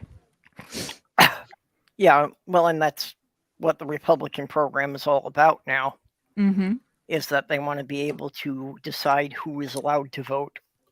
Well, because they know that, like, not only, demographic shifts, but just like generational shift, like they saw, especially in this past, midterm, they are so far underwater, they'll never be able to get air with Gen Z. And, by, the next presidential election, like half of Gen Z will be of voting age, roughly. And they're getting just more and more progressive and to the left. And, you know, they favored the Democrats by some like 48, 50 points. Like it's huge. Like they are like the number one base for the Democrats right now. Okay, I'll get some more when I go to the store. So, you know, the you know, 18 to 35s would basically be like the biggest voting bloc for the Democrats going forward. And, you know, that's going to stretch out because the people that, you know, are 35 now, you know, like me, I'll be 36 in a few days. You know, I am getting more progressive as I get older. Like the older I get, the more I'm, you know, be gay, do crime, eat the rich, fuck capitalism, you know? And I see a lot of younger people. Sure, there are some young neo-Nazis, but they are a tiny, tiny, tiny minority. Like they are like proportionally speaking, the, you know, the detransitioners like of like the world. It's like you're talking about a tiny fraction of a tiny fraction of, you know, a tiny fraction. So it's they're so minuscule, and while it's still allowing hate to breed, it's just, you know, it's not enough to sway it. And with people dying off, with the fact that we lost 1 million people, and a lot of those were more conservative and older people who also tend to slant conservative, it is rearranging the electorate. And the Republicans realize that this might be their last chance to actually, you know, grab power back, because they've lost, you know, they've lost the popular vote in every single election going back. I think they've won it in one election, like going back a couple decades. Like, so even when they've actually won, they lost the popular vote. They just won through the Electoral College, like actually winning the popular vote. They have not done that in, you know, what, like 20, almost 20 years. Like, I think one term Bush won, he did win the popular vote, but it was because like he had the benefit of 9/11. But, you know, his first term, he did not. And he actually lost that election to Al Gore, and his brother helped rig, his brother in the Supreme Court helped to rig that in his favor. But Yeah, we're not going there. Oh, and speaking of detransitioners, another thing, Ollie London, the person that was going around saying that they were trans Korean and they had all this like hundreds of thousands of dollars worth of surgery to look like Jimin from BTS, and then they said they were a trans woman. Apparently now they are detransitioning and they're on Tucker Carlson going on and on about how, oh, it's the woke agenda that made me question myself, and, you know, why, that's why I transitioned. And I'm like, what the actual fuck? This is a fucking troll, someone who is just like outrage farming, but you've got the conservatives just eating that shit up right now. And it's terrifying to think like people are going to be actually harmed by that. yeah. Like in Kansas. It's exhausting. Like, you know, the world just needs to let me be a dictator. Like, I will be a benevolent dictator, and I will push for a Star Trekian, you know, egalitarian society. Sorry, but there's no such thing as a benevolent dictator. Well, I wouldn't be the only one in charge. I would have a council, and I would make sure that all minorities or all peoples were represented on that council, and it would be democratically run. So, but I just need to be given power over the world so that I can try to fix the fucked up state we're in. Well, somebody sure needs to. Yeah. Well, yeah, we need to have somebody who just isn't worried about getting more contributions from corporate interests. I'd be worried about like improving the material conditions of, you know, everybody. Like, fuck corporate profits. You know, let's make sure that people have food and housing and, are taken care of. Geez, you sound like a communist. I honestly, I'm getting there. I'm not gonna lie. I am already a socialist, but I am getting to the like, all right, let's burn it all down, comrade, and let's take care of everybody. But I would at least have cuter apartment blocks, and I would make sure they didn't become ghettos or slums. So there's that at least. Yeah. Well, I am comfortable saying I'm a socialist at this point. Yeah. I think the problem is just most people don't understand. Did anybody see the video Hemet Meta put out recently that like 44% of the people in the US said that they would like us to be a Christian nation? That's horrifying. Well, it sounds horrifying, but that's his whole video is going into that they were asked this question without anybody defining what it meant. So then when they got into asking more questions and asking the people themselves to define what it meant, it's like, yeah, 3/4 of the people who said they want a Christian nation really had a completely different idea of that than what evangelicals mean by it. They're like, oh, it's already a Christian nation. It's a secular nation full of Christians, and leave it at that, Okay, well, that's not as bad. Still bad, but not, No, but as bad. Just the fact that that illustrated that people get emotionally flared up by all these labels, and the majority of the time the people don't even know what it means. That most people in the US don't know what socialism really is. They don't even know what democracy really is. Yeah, that's another thing. They think we're actually a democracy. No, we're a republic. To be fair, a republic is a type of democracy. We're a representative democracy. Yeah. So, I mean, like, it is a little bit splitting hairs, but, the democracy involves voting. While we are not a direct democracy where it's like everything is voted on by everybody, instead, again, representative, we vote on representatives to then, vote on things on our behalf, but it does still fall under the overall umbrella of democracy. I'd be in favor of switching to a direct democracy. I don't know. There's an awful lot of Nazis out there these days. I don't know how I'd feel about how to feel about that. Well, if that's the big issue, I mean, look at it, what the other side has, though. You were just talking about that's true. how the next a lot generation. of socialists on the other side. And I mean, to be fair, like even in Florida, which has now become a red state, like we passed medical marijuana and we passed a $15 an hour minimum wage, even though Trump won the state, like gave voting rights back to felons, like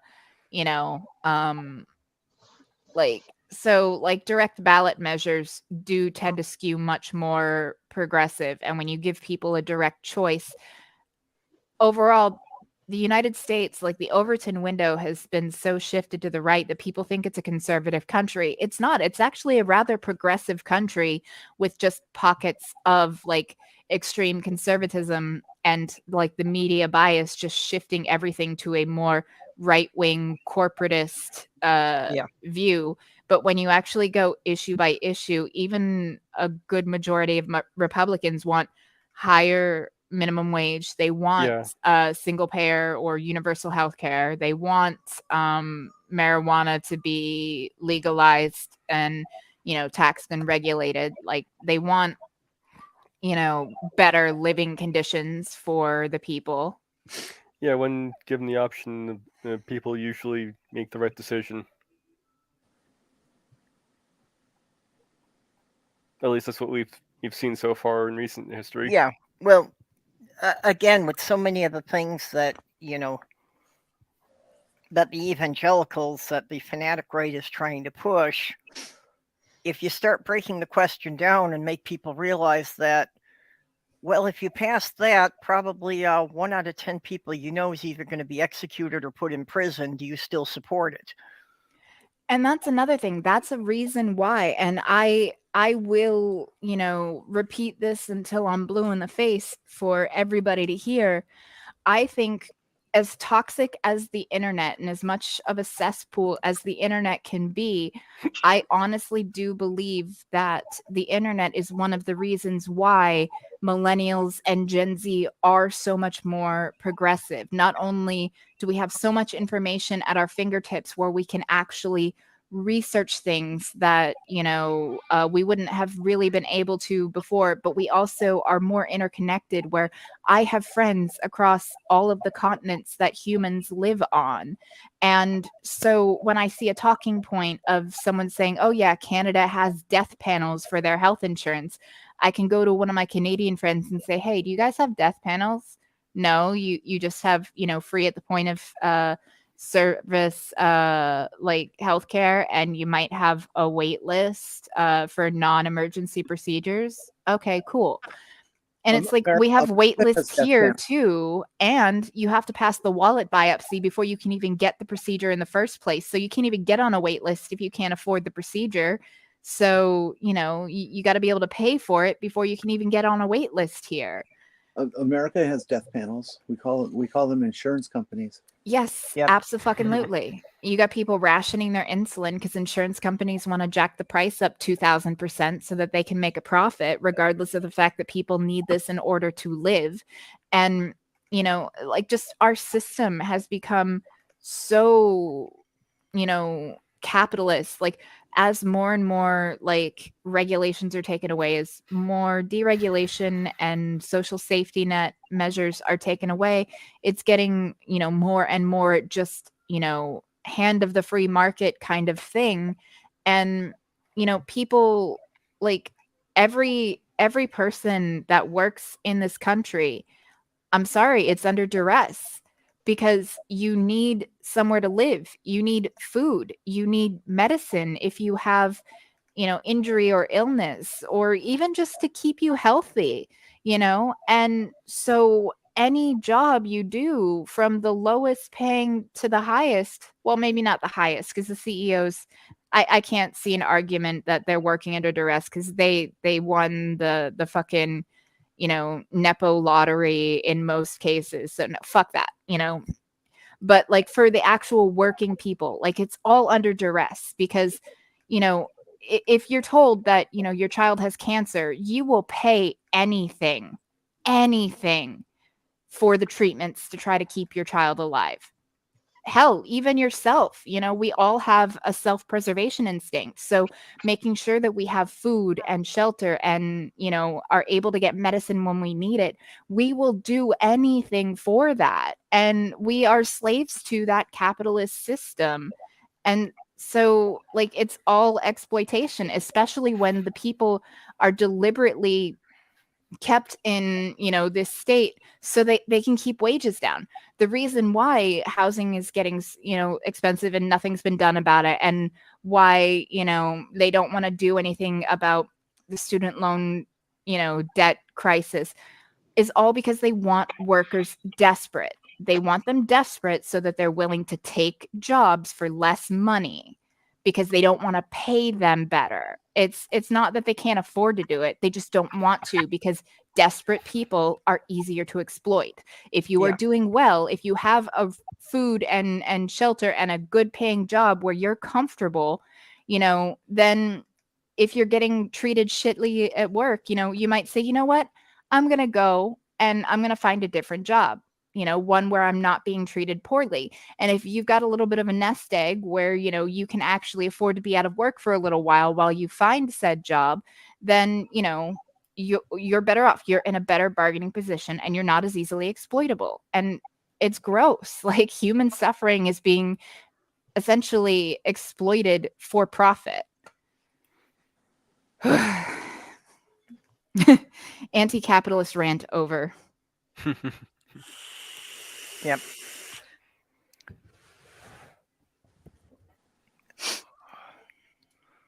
Well, I did see a bit of good news for us locally.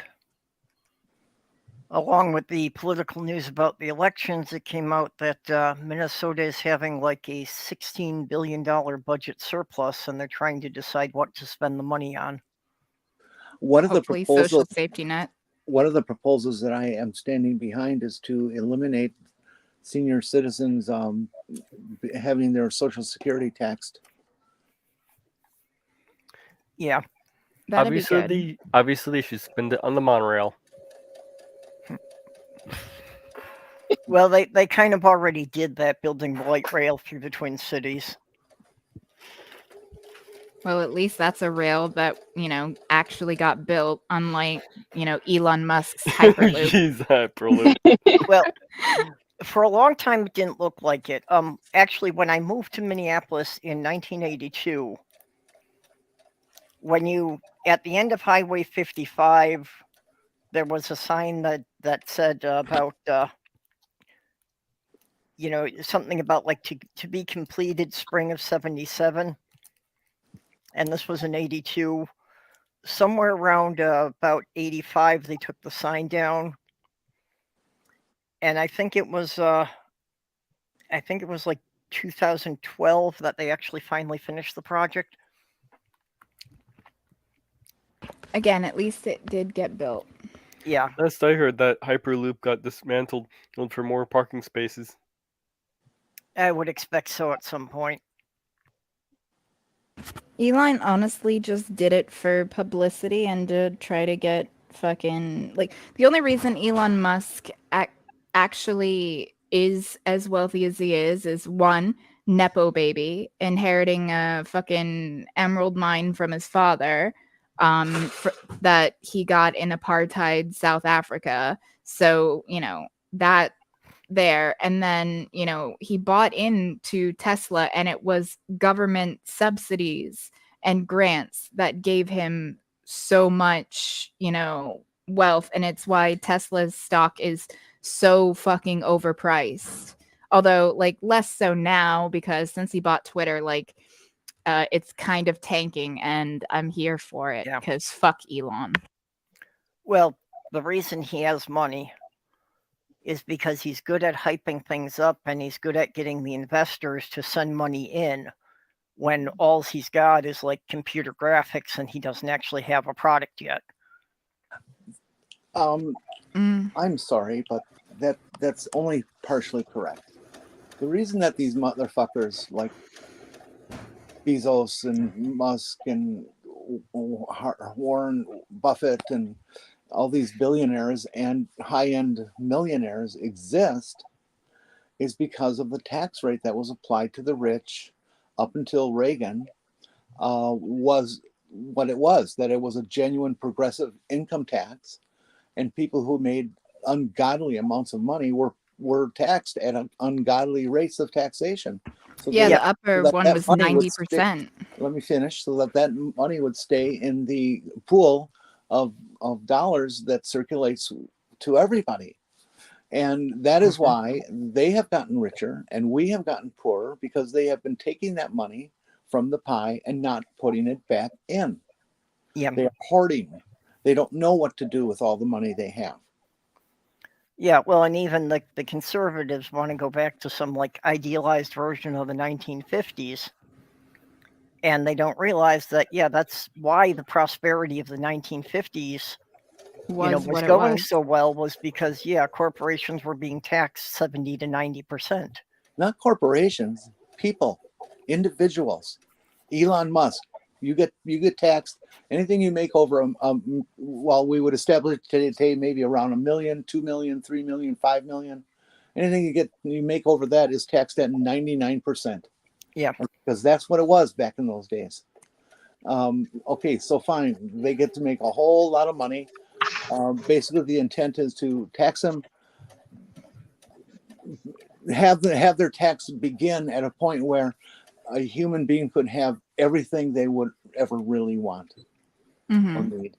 So that this rich fuck can have his one or two mansions, that they can have these 30 cars, there's 2 yachts and stuff like that. you can buy all of that stuff for one fuck of a lot less than $1 billion.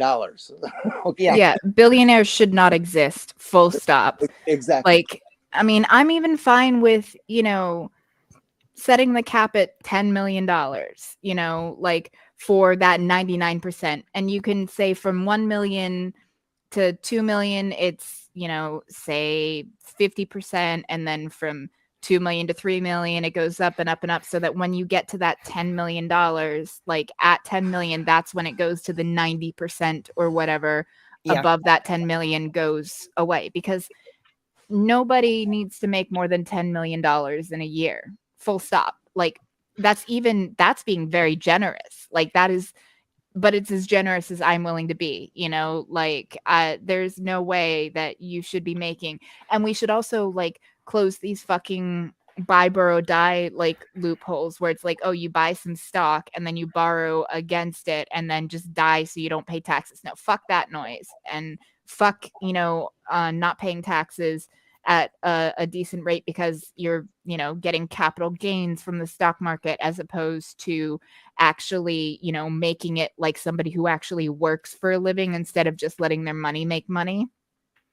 And another thing, for the stock market, bar people who serve in government, especially the highest levels of government, the executive, and legislative branches. So if you, work in the White House, if you are a senator or a congressperson, you and your family are not allowed to own stocks. Full stop. If you are going to run for office and you own stocks, then it either needs to be put in a blind trust, like, you would if you were running for president, or you have to sell them in order to become a senator or a representative, because fucking people like Nancy Pelosi were going and they were selling off their shares of well, I wouldn't say necessarily Boeing because they're also a defense contractor, but of like Delta Airlines and Carnival Cruise Lines right before the pandemic hit. And they're also investing money in pharmaceutical companies as well, because they had information about what, was going to happen and how it was likely going to get bad before the rest of the general public. And that is abso-fucking-lutely insider trading. And every single one of them should have all of the gains that they made from that stripped from them. In my ideal world, I would just but like to it should be mention stopped. it's not just Nancy Pelosi. It's like every fucking No. I'm not. 535 people I up said there. every single one of them. Like I just pulled Pelosi's name because honestly, fuck her. I don't like her. But regardless, every single one of them. Marjorie Taylor Greene, same thing. All of these people have money in the stock market, and they make so much money while they are serving in government. Sure, they have a nice salary, but their salary doesn't matter to Taylor them. Greene, she was a low income human being before she ran for Congress. She's already got $140 million on a congressperson's salary. How does that happen? It's because of the stocks, because she has knowledge, because committee meetings. No, and she got money shoveled to her by Ted Cruz. that too. Does she have knowledge? No, but what I'm saying is, like, committee meetings and everything like that, like there are national security meetings that they have where they know when something's going to happen. Either, there's conflict brewing in another country that the rest of the world might not know about that could cause issues with, say, oil prices, or, maybe there's, a fucking guerrilla force that it decided to attack like a lithium mine. So now the cost of batteries are going to go up. Like they know these things before the general public. Yeah, well, and they know, what bills are being proposed before the general public knows. Yeah, they know what bills are being proposed before the general public knows. So they also know, what industries are going to be impacted by this new legislation if it passes the vote.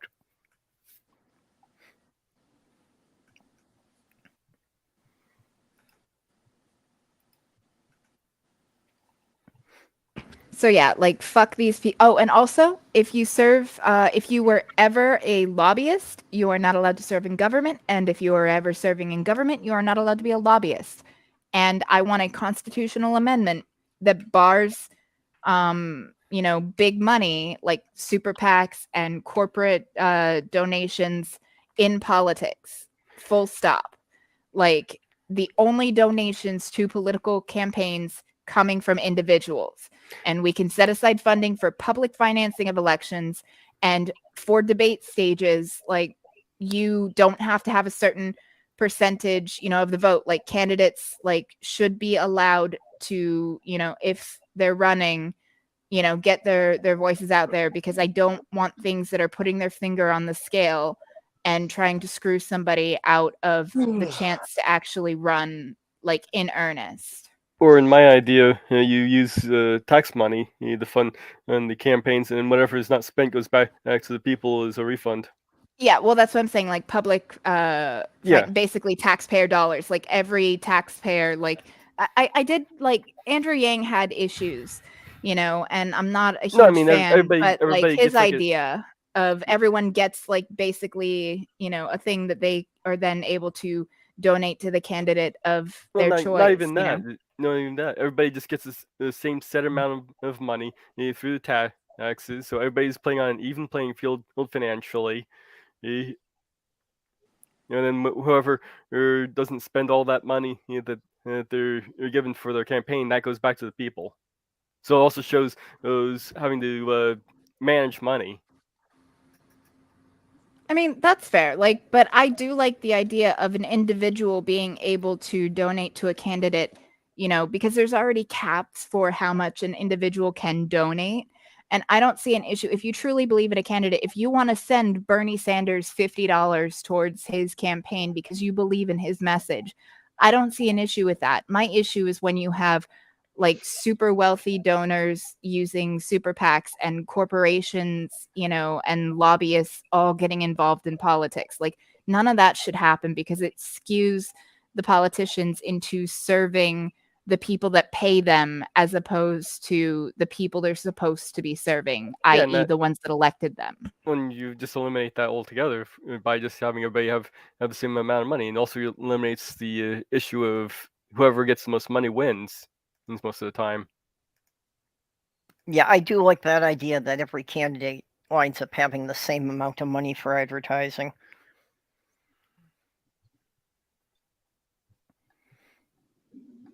Like I said, I'm not opposed to it, but well, as long as we get the big money out. Yeah, and that's the problem, that even with trying to like put limits on how much individual donations can be, they're always going to find ways around that. Yeah, and that's actually one of the things like what they'll do is they'll have like somebody else who's working for them give them the money and they'll donate for them. Yeah, but that's actually, especially if it's your employee, that's actually illegal. And if you get caught doing that, you can get in trouble. There's already a law against that, And that is part of the problem too, that we do have a lot of these laws in place, but they're never enforced. That anybody who's in a position to run for a federal office basically already has enough power that they can be certain that the laws are not going to be applied to them. Well, and that's the thing. Like, you'll every now and again see a politician that'll get popped for like campaign finance, like laws broken. And I'm like, you have to really, really fuck up with how lax our campaign finance laws are. You have to be really fucking blatant and stupid to get caught for like breaking campaign finance laws. And that's usually when they change the laws so they can do it next time. So basically what you're saying is that you want to change the First Amendment and redefine freedom of speech. No, Citizens United already did that. Well, it didn't change the Constitution, but it is, a different interpretation of it. Right. But so the only way to stop that is to change the Constitution. And that's what I said. I want a constitutional amendment to get, big money out of politics. That was what I started with, is I want an amendment to essentially, have publicly funded elections that evens the playing field and doesn't allow special interests and, rich people and corporations to essentially like buy our politicians. Yeah, And also included is in that would be the ban just- on lobbying if you serve in government, and the ban on serving in government if you are a lobbyist. money as speech is bullshit. I am just trying to get the chat folks to understand that what you're saying, however they feel about it, is what you're talking about is changing the definition of freedom of speech. And that if you're going to open that can of worms, there's a whole lot of things about freedom of speech that could be changed that you wouldn't like. Well, the fact of the matter is, though, originally freedom of speech, like saying that your money is your speech, and that's kind of a skewed thing, because that'd be like, no, I'm not breaking a law by snorting coke off a hooker's ass. Like, I'm just using my fucking free speech to say how much I love hookers and blow. Like, I mean, Well, if we can step off for a bit of a brighter note here. sorry. No, apparently it is Jeff's birthday today. Hello. Happy birthday. Hey, Jeff. Yeah. Happy birthday, Hiya. comrade. Yeah. Thanks very much, Kelly. Good to see you. We good to see you should too, Lex. sing happy birthday to him. Happy No, you birthday. shouldn't. Happy You birthday. shouldn't. You, happy birthday. Come on, everybody. No, he's a communist. You'd have to sing it for everybody. Birthday. Like, You Here's could- Jeffy. No Sing, special sing the Internationale. I'll be fine.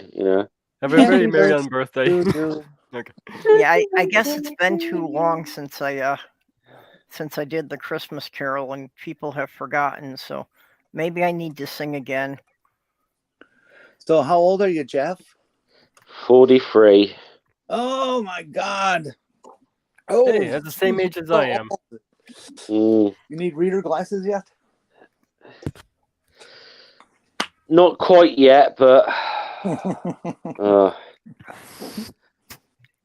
Yeah, I'm 43 as well. so are there any Well. other December babies other than me and Jeff in the chat? I don't know if in or the on chat, panel? I know Kate's birthday is in the 15th. oh yeah. Kate's birthday's coming up, isn't it? Yeah.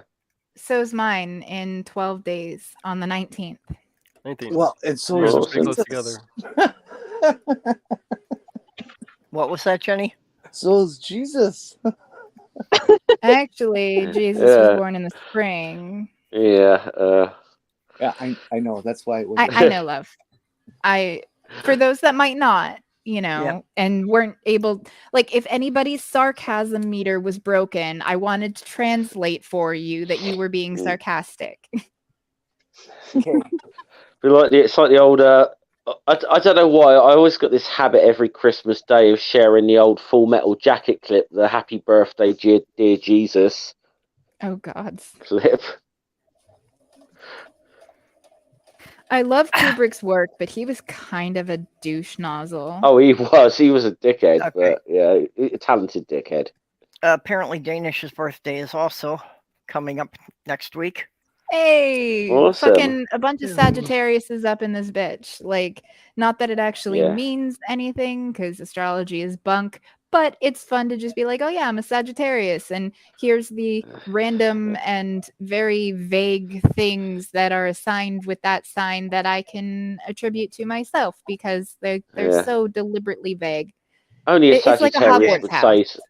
To be fair, only a Sagittarius would say something like that, Kitty. That's It- true, especially a Sagittarius on the cusp of Capricorn, because Capricorns are, Yeah. well, you know. Okay, is the penguin saying that's your birthday too here? We got a lot of December babies. I love it. Oh, and That's And- because a lot of people have sex on St. Patrick's Day. This is true. well, And it makes condolences. sense. The more people that get drunk, the more people are having sex that day. Yes, if you drink, don't park. Accidents make people. But Yeah. condolences to the other December babies and the combination birthday, Christmas gifts you got as kids. You Yeah. know, happy Yeah. birthmas. I feel your pain, comrade. I was there. And it gets worse.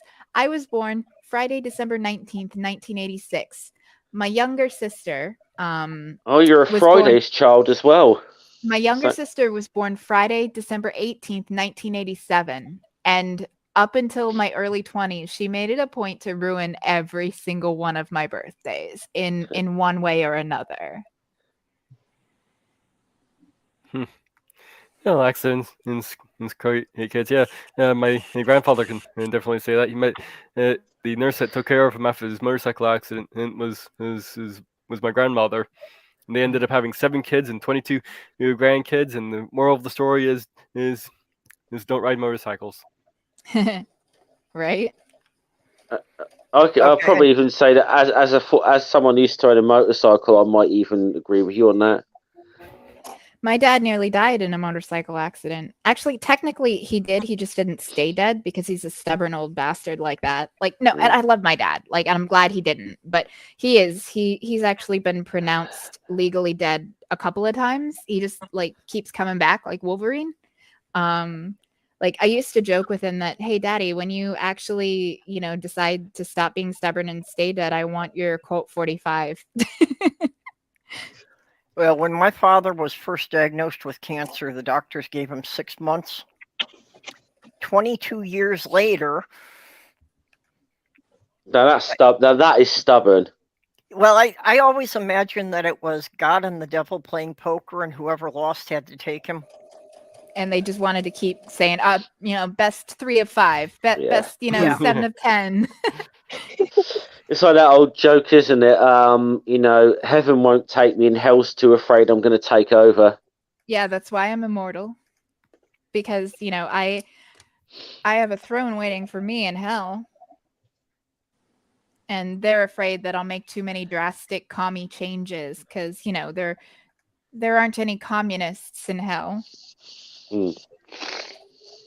Yeah, I'm Well, still I don't know. hoping I'm Maybe going to hell. maybe Stalin, but I don't think he was a true communist. He was a No. dictator, Yeah. that just used communism to, exert his will on the people. Dictatorship is a natural. I tend to annoy tankies when I say he was a state capitalist. So I mean, kind of like China. China's not truly communist. Like they are crikey, still no. very capitalist. Yeah, I mean, for China, every big multinational company's out there, and exploitation of workers beyond Margaret Thatcher's wildest dreams. Yeah, that's not exactly a socialist utopia.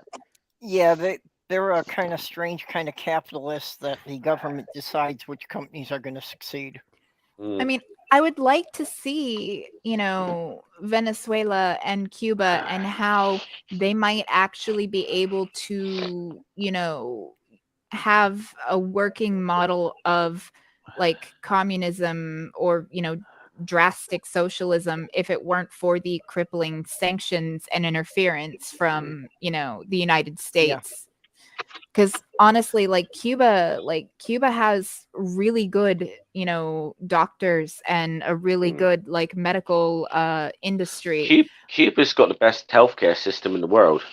Yeah, and Has done for years. they're doing that even with the crippling, embargo from the United States, and Venezuela, I think, also could do pretty good by its people if it weren't for the crippling sanctions. Yeah, Cuba actually has done some. No. Venezuela is in bad shape because they have a freaking dictator, and have for a long time, and he's taken every penny of money out of the public stream and kept it for himself. I mean, Yeah, to be fair Venezuela- though, it was the United States' interference years ago that kind of led to that situation in the first place. That's true. Well, you can say that about most countries in South America, that it was the U.S. getting involved in the 70s that pretty much screwed it all over. Well, I always point out, I share this meme every year. The original 9/11, Chile, 1973. So it's the CIA-backed coup against Salvador Allende. I mean, the only reason that, true socialism hasn't ever really worked is because it's never actually been given opportunity, because the capitalist world powers would never allow it. They would interfere. No, Well- it's because dictatorships are a natural end game for social, Yeah. for pure socialism and pure capitalism. That's why you want to have in America a democratic, a social democracy, not a socialism. Yeah, And I think the kids of today, the Gen Xers and stuff, they need Every- to understand that, because they did not grow up watching what all of that kind of government did to people. They need to understand Well, social democracy works, socialism does not. I mean, technically, social democracy would fall under the socialism umbrella. Like, Yeah. socialism Yeah, is a blanket term.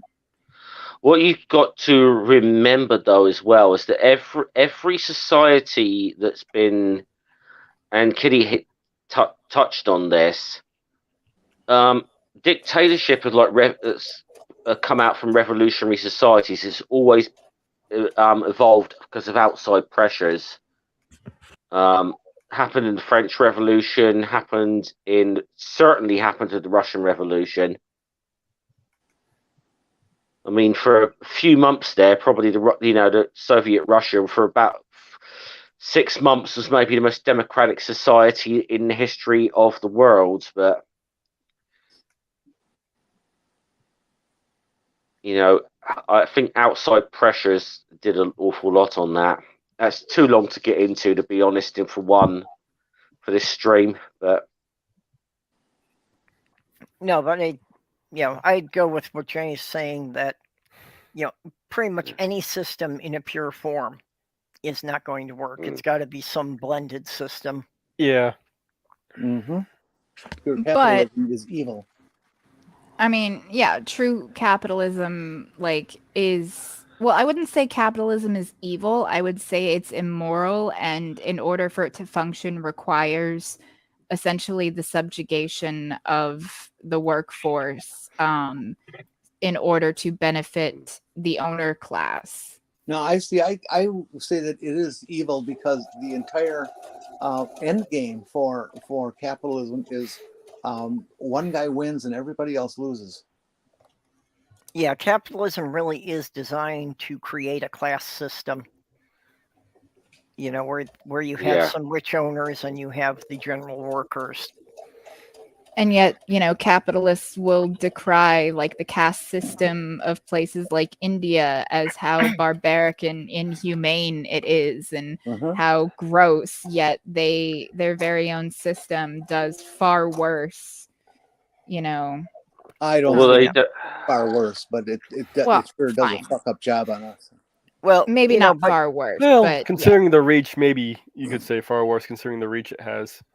Yeah, that's true, because of colonialism and how it has basically been ceded to every part of the globe. And the only reason that us in the wealthy first world nations are even able to get by, as shitty as it is, with things being as expensive as they are, it would be so much worse if we weren't, as a society, taking advantage of slave labor in the global south and, sweatshops in third world countries producing the goods and that we need, or migrant workers being paid pennies on the dollar for grueling labor to harvest crops that can't be harvested by machines. So I mean, capitalism requires slavery, whether it be wage slavery or actual slavery. Our lifestyle depends on there being a lot of people who are willing to do jobs we don't want to do for wages we won't accept. Yes, well, I just had my boss going on the TV the other day complaining. CEO of our company going on TV complaining that that they pay 20% more than everyone else in the industry, and they were like, so our response would have been, yeah, that's the rest of the industry fucking problem, not us. Yeah, well, and another thing, oh shit, I had a point and I just lost it. Oh, that birthday's coming soon.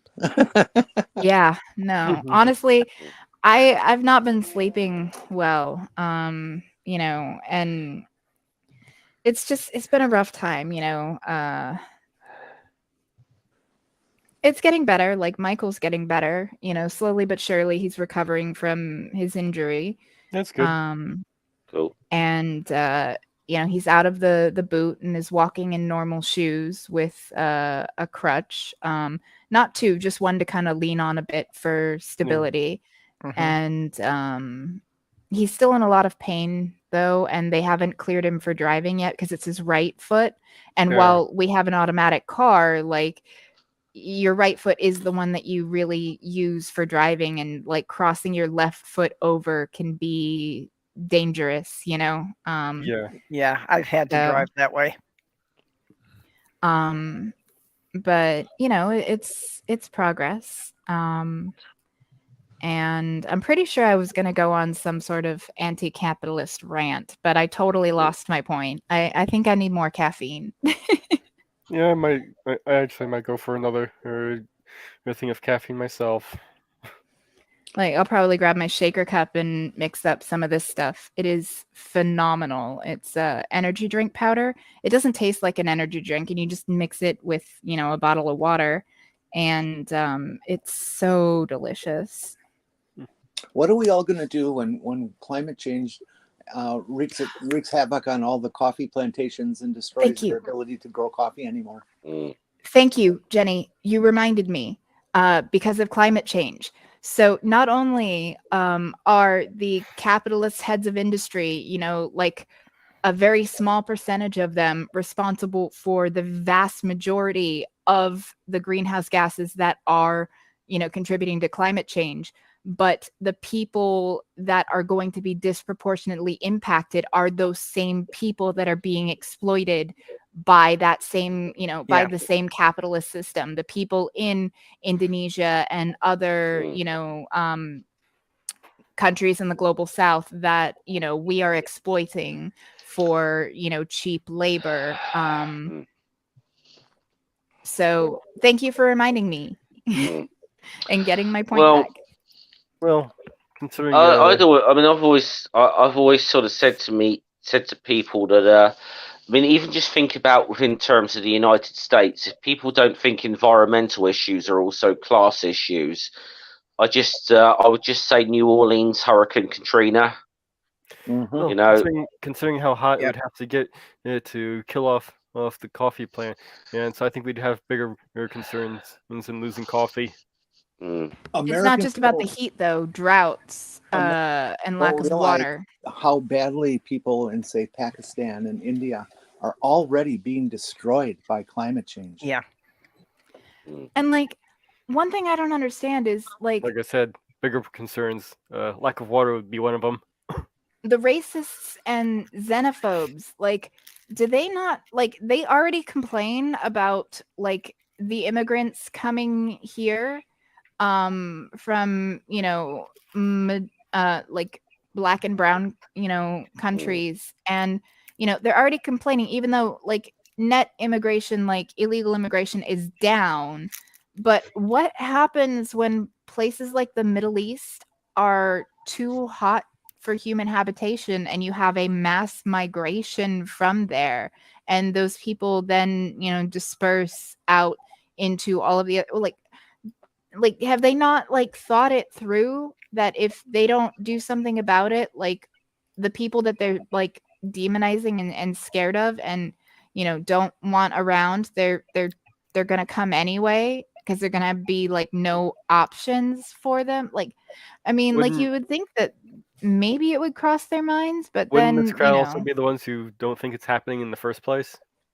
It also happens on the micro level. The Great Lakes region is going to become absolutely inundated with people because there's no water in the Southwest. Oh yeah, for sure. Yep. Like eventually water is going to be more valuable than gold.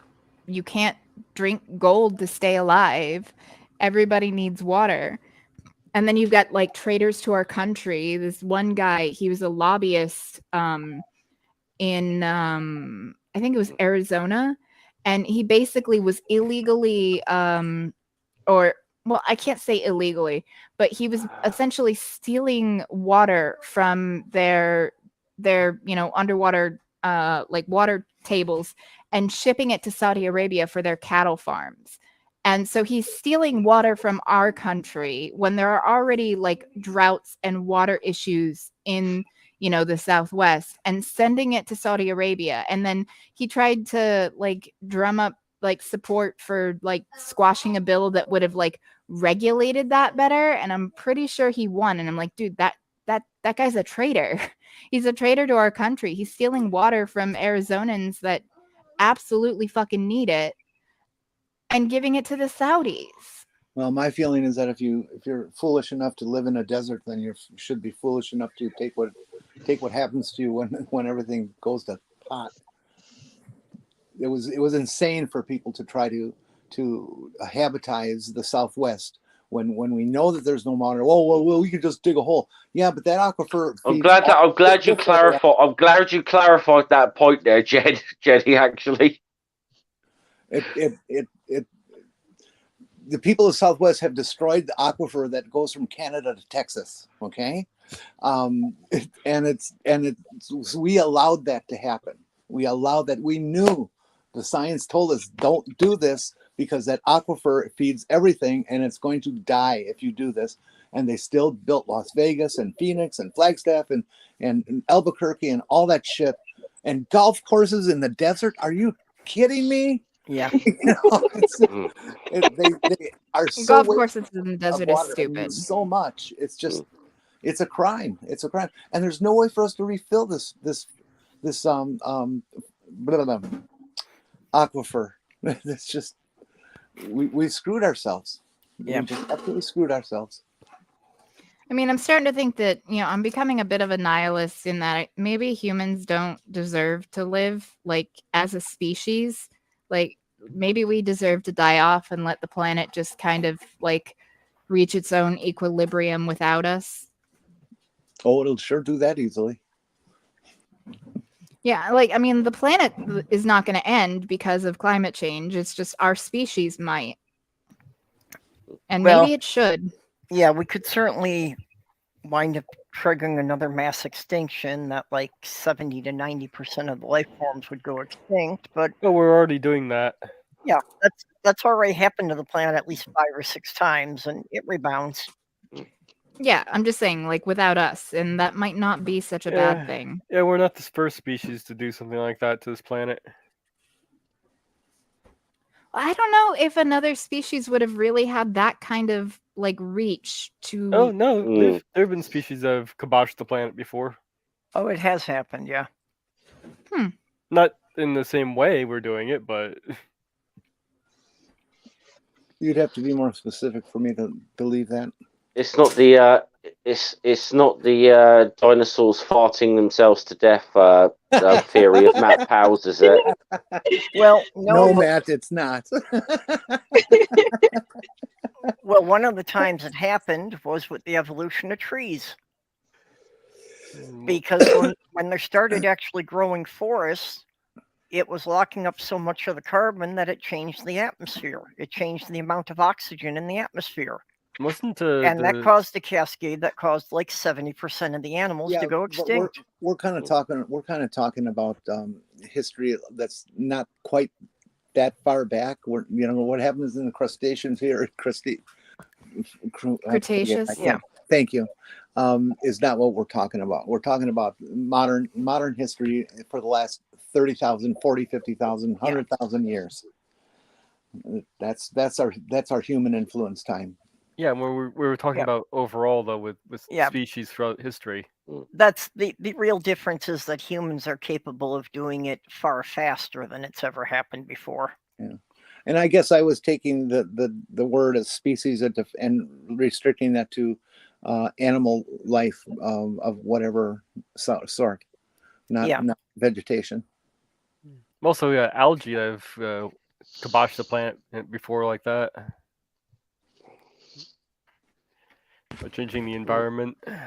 So I hear water pouring and I look over and I'm like, what are you doing? And I realize he grabbed one of his little like souvenir like alien cups that we got when we went to the carnival. And he'd put some blueberries and raspberries in it and then filled it up with some water. And he's like, I'm having berry water. And he was like, I can taste the raspberries. I give it a 7 out of 10. So he's like rating. And I'm like, all right, that's fine. You know, I just wanted to make sure he wasn't just dumping water out on the floor. Yeah. But Or trying to pour it into a Lego container and finding out it leaks.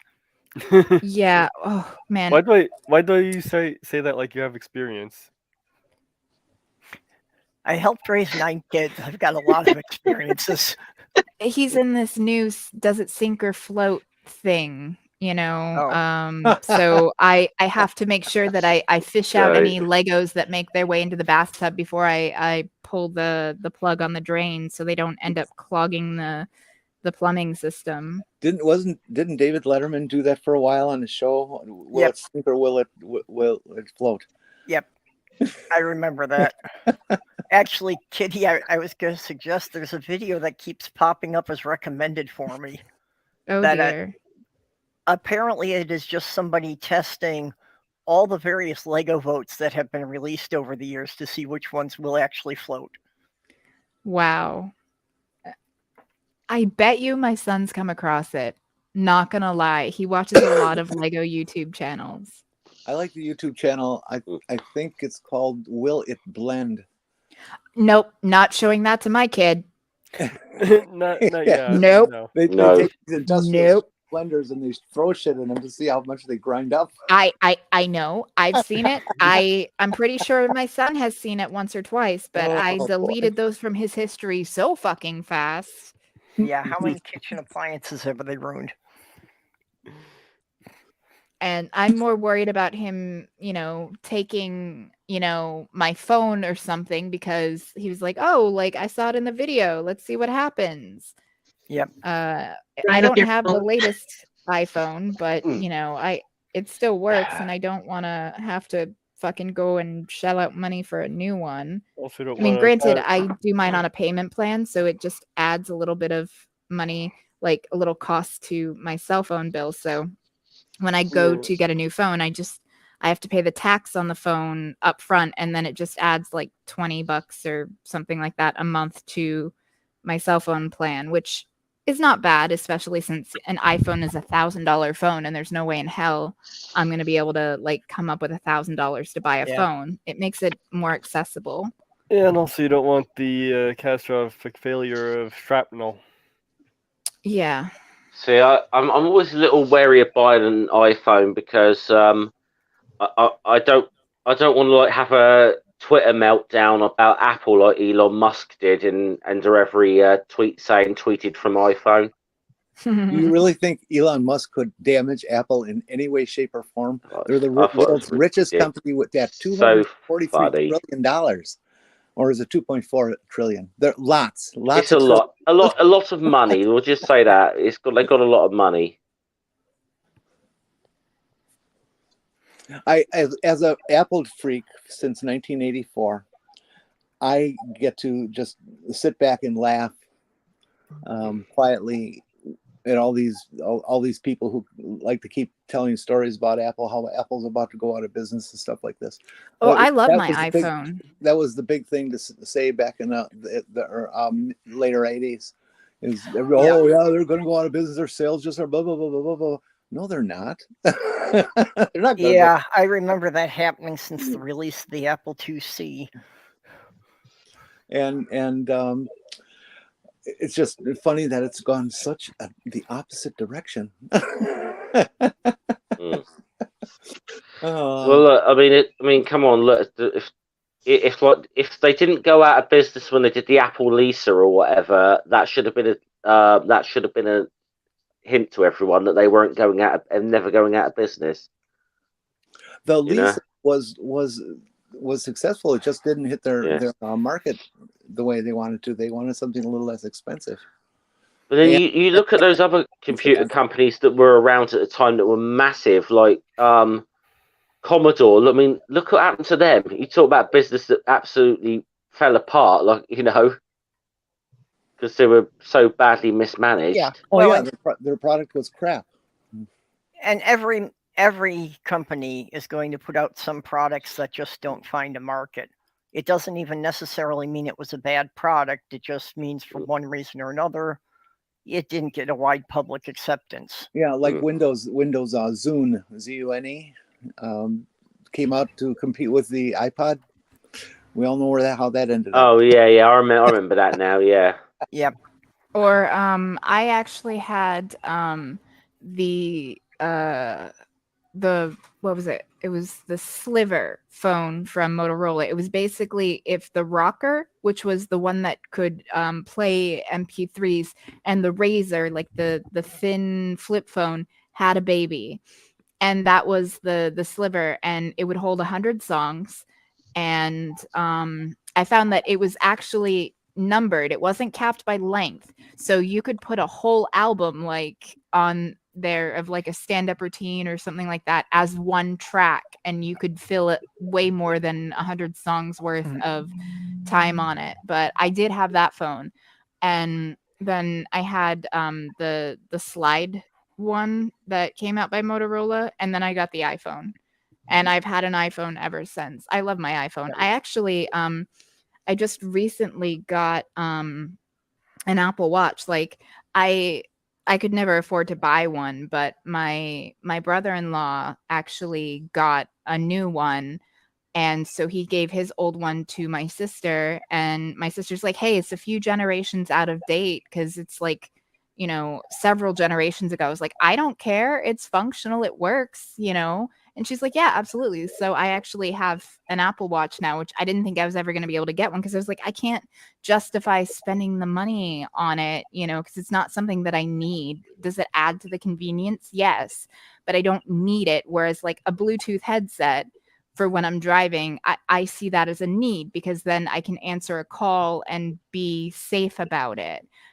Without having to like keep a hand off the steering wheel and hold my phone up like this, so I see that more as a need, whereas this is just a luxury. But yeah, I got it as an early birthday gift from my sister, and I was super excited, and I love it. It's great.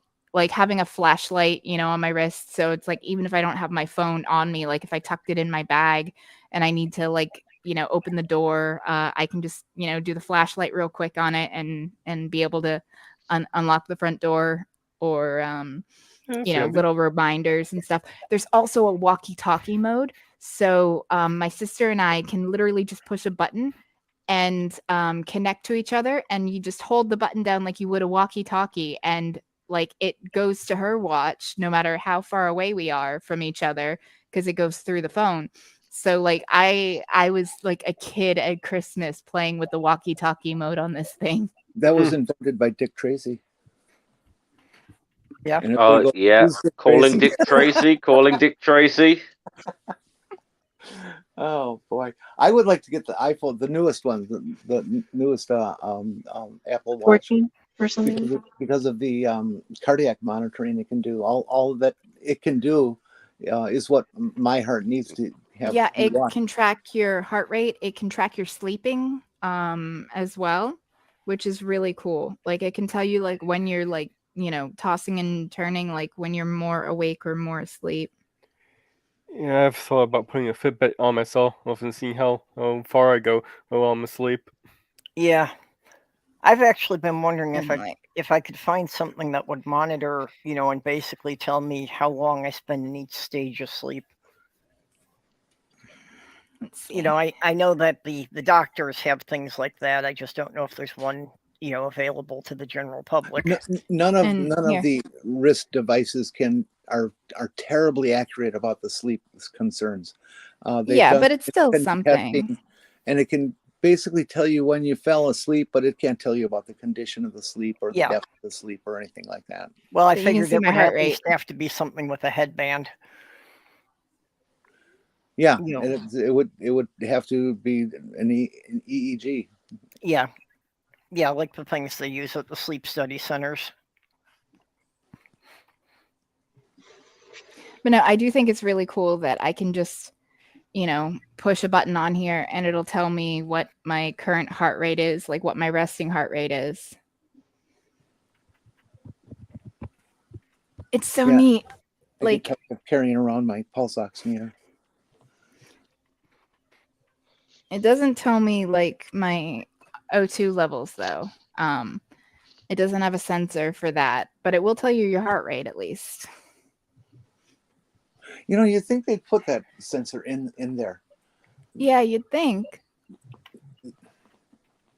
There's nothing special about it that I know of. But I mean, I guess like, they don't have a fingertip thing, and I don't know if you can, like, I mean, you've got veins that run, through your wrist. I don't know if like they can get an O2 from there or not, or if it has to be like your fingertip.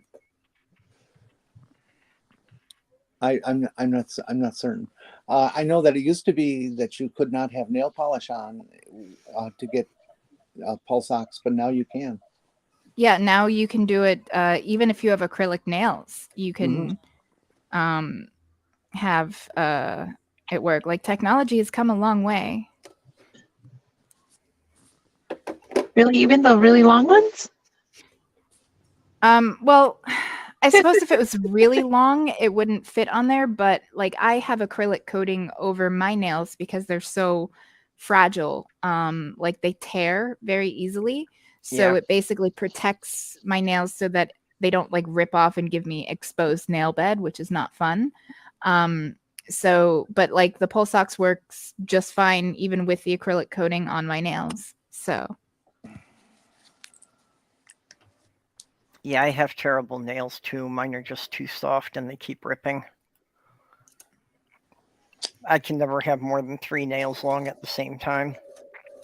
no, I can't have any. Like, if I don't have this, they end up just as little like bloody stubs. It's awful. Yeah, well, I've been trying to do stuff on them, but I don't remember to do it often enough. I've got to make sure I put the stuff on every day. My O2 is 96 and my pulse rate is 53. Your heart That rate's sounds better pretty than good. mine. And I went to Harbor Freight of all places, and I got a blood pressure thing that works all by itself. You just strap it to your wrist and push the button, and it does it all. Oh, that's cool. Yeah, it was only $20, $25, something like that. And that's cheap. That's nice. Yeah, I know. That's why I bought it. It was like, wow. Jesus, Trust still to be in the chat to bring the tone down. Flash. Something that no woman would do to you if she were in her right mind. Yeah. Well, not flesh.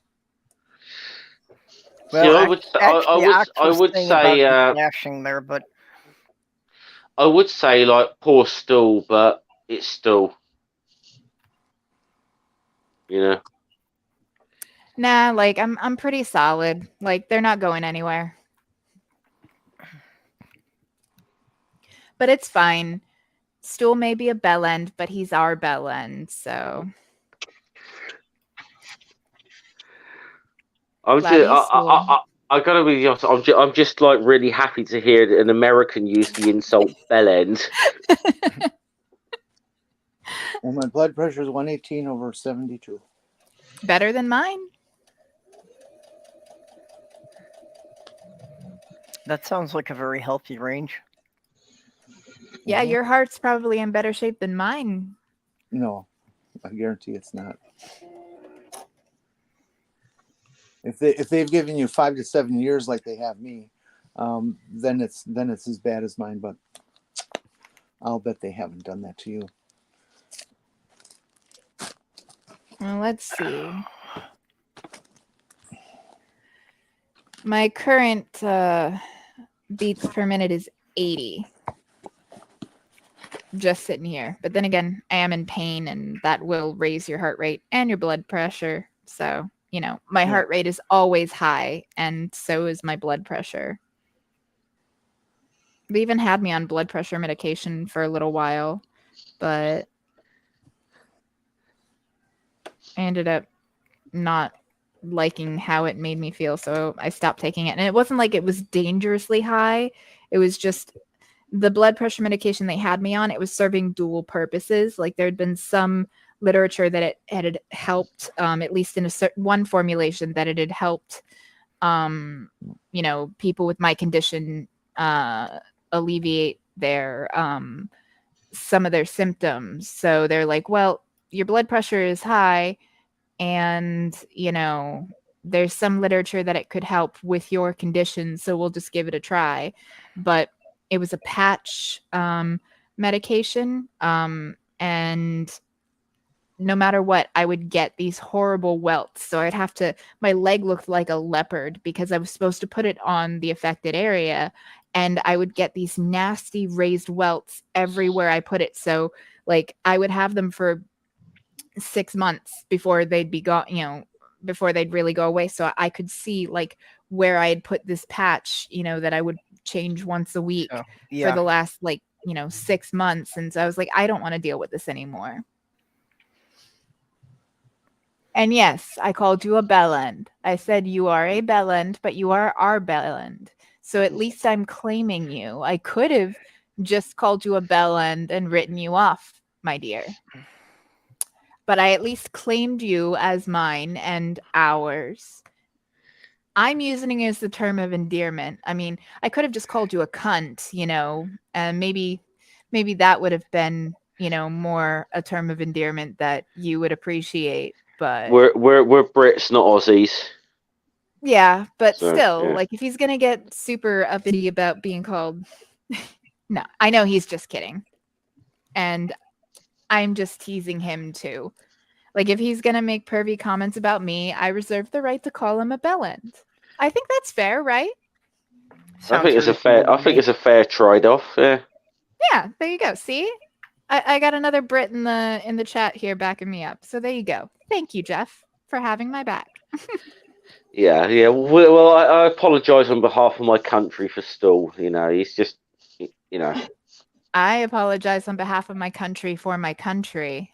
So, Well, Georgia scared me for a moment last night, but they they scared me for a little while. I thought, Yeah, we were I all was kinda like, oh worried. God, oh no, I was like, God damn, Herschel Walker's gonna fucking get in, and I was like, thank It's still Christ horrifying with how close it was.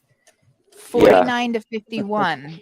Are you fucking kidding me? I know it's a red state, but he is literally he is a worse candidate than Hillary Clinton was. And that is saying something because she was a fucking terrible candidate.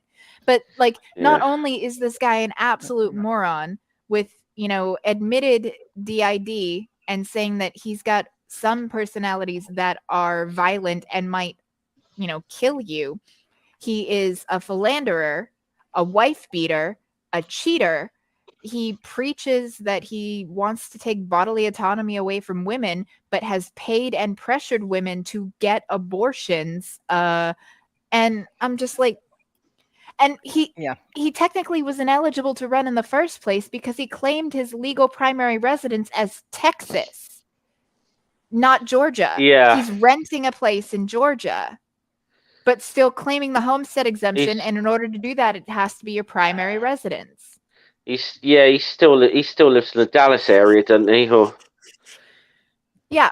And so all of that, plus, again, being a moron that goes on random rants about bulls and hills and how, he watched a movie and he turns out that vampires can be killed by werewolves, and he wanted to be a vampire because vampires are cool, but now he wants to be a werewolf because they're tougher than vampires. Like, what? He's mad. He literally went on that rant. Or another one where he's like, and you got all this bad air in China, and it's like, if they take our good air, then the bad air's got to come here. It's like, that's not how fucking atmosphere and air work. And he told one about a bull that he had 3 pregnant cows, so the bull had been getting busy, and he saw a nice grassy hill on the other side of a fence, and he saw other cows off in the distance, and he wanted to go over the fence. And so he jumped over the fence and got all scraped up on his belly. And when he got over there, he realized that it was a field full of bulls and there were no women bulls. There were no cows there. So like the moral of the story, the grass ain't greener, and like you might end up in a sausage party when you had 3 women you could fuck. I was listening to some of the things he said. I genuinely hope that this is like the result of injuries from playing American football for so long. I genuinely hope that's the case. I'm pretty sure it is. I think he has You know, CTE. Yeah. Oh dear. I actually hope he does. And I know it's a horrible thing to say, but it's either that or he really is that fucking much of an imbecile. I Which mean, that would explain jury's it. still out, but you know, it's pretty obvious. I mean, he has CTE, and you know, he took a lot of shots to the head. You know, he's also a liar. You know, lying about the businesses he started, lying about forcing women to get abortions, whipping out a badge on stage and claiming he's a police officer, claiming credit for other people's work. Like it. He was literally, I think, the worst candidate to ever run in U.S. politics. That's saying a lot. Well, that is saying a lot. Yeah. The thing that gets me is that people were still voting for him, you know, despite, like Kitty was saying, the blatant hypocrisy. You know, that you could clearly see that the issues he claimed to support were not things that he lived with. His actions were completely contrary to the laws he said he wanted to pass. Well, I would actually, I might possibly argue that guy in Alabama a couple of years ago who... the nonce? Exactly. An actual, literal convicted nonce. And he only still just lost. Yeah. Like, it's pretty gross. It's really like the Republican Party is really gross. Like, honestly, I am convinced that all of their like groomer rhetoric is just sheer projection, because the groomers are the ones in the Republican Party. Like, for fuck's sake, there was actually a woman. She was running for, I forget which office, but it was in this past midterm election, and I think she lost. And she was going on this rant about how, you know, the transes, they're grooming your kids. She actually lost her job as a teacher for grooming underage girls. Like, and there was like a lawsuit and everything, and she was like, oh, well, because they terminated her after like the allegations came out, but there wasn't enough to prove it, so they couldn't like criminally charge her. And she said, oh, well, because I won my wrongful termination suit, that means I'm innocent of all charges. And even the lawyer that represented her said, no, that's not what that means. She was not exonerated by that. Her own lawyer came out and said, yeah, no, just because she had a settlement in a wrongful termination suit, that doesn't exonerate her of the charges of grooming and even having a sexual relationship with one of these underage girls. And yet she is out there calling innocent people, you know, drag queens and trans people, groomers and pedos, when that's exactly what she is. It's all fucking projection. All of it. Yep. Oh yeah. That's why I keep that list of Republican pedophiles. It's you know, it's about an 8-point font, and it fills up an entire page, single spaced, edge to Matt edge. Gates on it? Yes, and charges Good. and convictions, and I'll send it to you. Thank you. Please do. And anytime somebody starts talking about pedos or trans people from the Republican Party, I just send them this and say, explain this to me, please. And of course they can't or won't. Because it's party over, you know, party over integrity, party over the country, party over everything. Party in power is all that matters. Tribalism. I think I've been, I mean, I've got to say, with UK politics, I've actually become quite disgusted with the Green Party recently. For just the fact that, do you know Eddie Izzard's running for Parliament in the UK for Labour? Yep. I did not know. Yep. Yeah, she's running for Parliament. Oh, she's going by she, her pronouns now? Yeah. Okay. Yeah. She's living 24/7. Oh, yeah. okay. Well, I just remember the stand-up, you know, Yeah, well, I still have to check myself because I've known Eddie Izzard by him for so. I'm still having to like stop myself from saying that at times. So just like getting into the habit. But the Green Party have literally put up a TERF to stand against her. Are you fucking kidding me? No, I wish I was. I mean, so you guys really don't have any like decent parties over there. Like Labor is full of issues, and Yeah. the Greens would be, They're better than the Greens, I'd say that. I mean, there's one or two people in the Greens I quite. Caroline Lucas, I have a lot of respect for, but I mean, the Green Party has always had some right wingers in it in the UK. It's always had a little core of right wingers. They might accept the science behind climate change, but you've had some real right wingers in the Green Party. but they're not like full fash, at least. No, I mean, it's a really interesting. It's a weird mix, but how they actually can put up an actual TERF to stand against the trans woman is unbelievable. I mean, it is Turf Island for a reason. Yeah. Ooh, that's cool.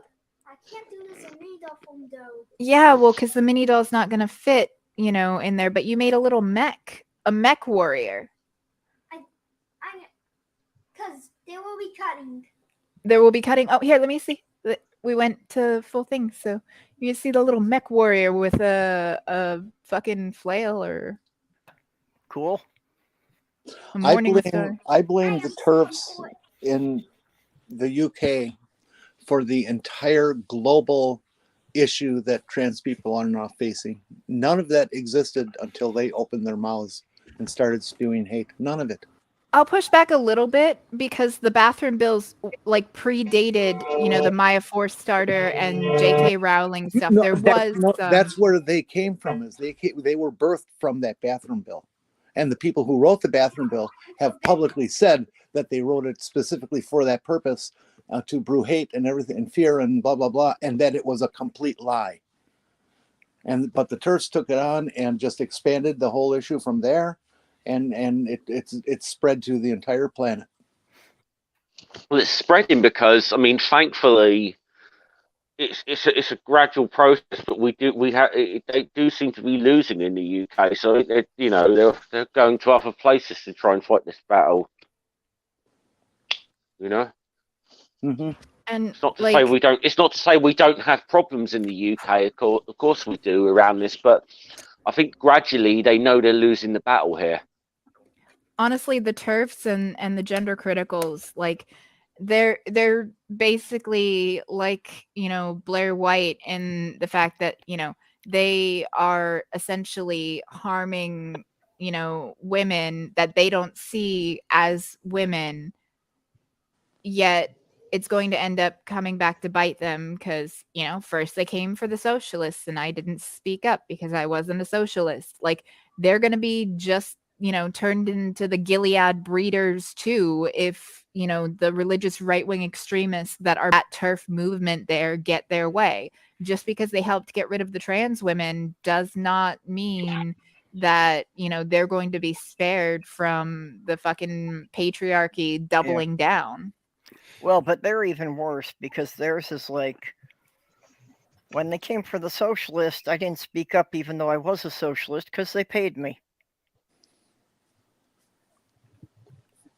You're not wrong. Yeah, I won't disagree with that. But, here's a funny story. It was a little like story that I saw on Reddit. And it was basically a trans man who was estranged from his family because they didn't, approve, like they were transphobes. And he got an invite to his sister's wedding. And in the invite, they specifically said, you better show up in a dress. Now, this is a man that had not seen his family in over 7 years. So he messaged his sister and said, hey, they told me I need to come in a dress. And she's like, bet, do it. So you have this guy that, has a muscular, like muscle builder physique. in a pink frilly dress, showing up to the wedding, like just freaking everybody out and making a spectacle because they were like, we don't want to be embarrassed by you, kind of thing. And it's like, oh, really? And then the sister went and made sure that all the wedding photos, she picked the ones that had him in it, like in the dress, just to fucking spite the parents. And I'm like, oh, I love that so much. That really is cool. I would do that. Like if one of my sisters That's were a awesome. trans man and were estranged from my family, first off, I wouldn't let that. Like even if my parents like didn't want them around, like I would not be estranged from them, first off. And I don't think the sister in this case was, because it seemed like they still had a decent relationship. But no, if my parents demanded that, you know, he show up all you know, ladylike, I would be like, yeah, fuck it. Let's do it, you know, like come in a dress, like we'll have fun with this. And because I think that's great. That like that is a good way to kind of like give a fuck you to people that don't accept their kids for who they are.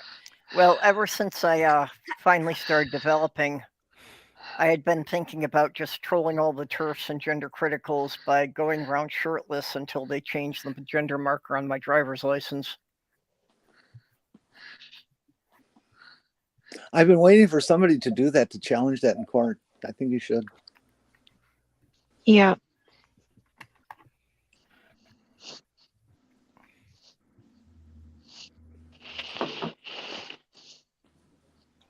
Okay, we have been going nearly 3 hours here, so I think it's about time for us to wrap this up. Well, okay. So does anybody have anything coming up that they want to plug? No, I don't. I am going to be doing some Twitch streaming. I'm going to be streaming Genshin Impact because I signed up for their little like creator thing where if you stream the game, you get some of like the in-game currency for free. So I will be streaming some of the new content that just dropped with the most recent patch in Genshin Impact sometime in the next 2 weeks when I get the opportunity. So I will make a post on Twitter and share it when I do go live. And if anybody would like to, you know, come and, you know, see me and hang out, that would be awesome. Okay, just hang out and watch Kitty Game. Basically, just have a chat. Like it's going to be laid back and chill. I'd like to offer Ox my best wishes for his wife's recovery. Oh, yes. What happened? I didn't hear. I've been so out of the loop.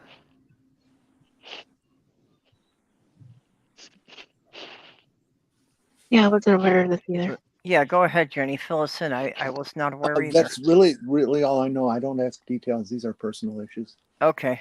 Well, a speedy recovery and well wishes and good vibes. Like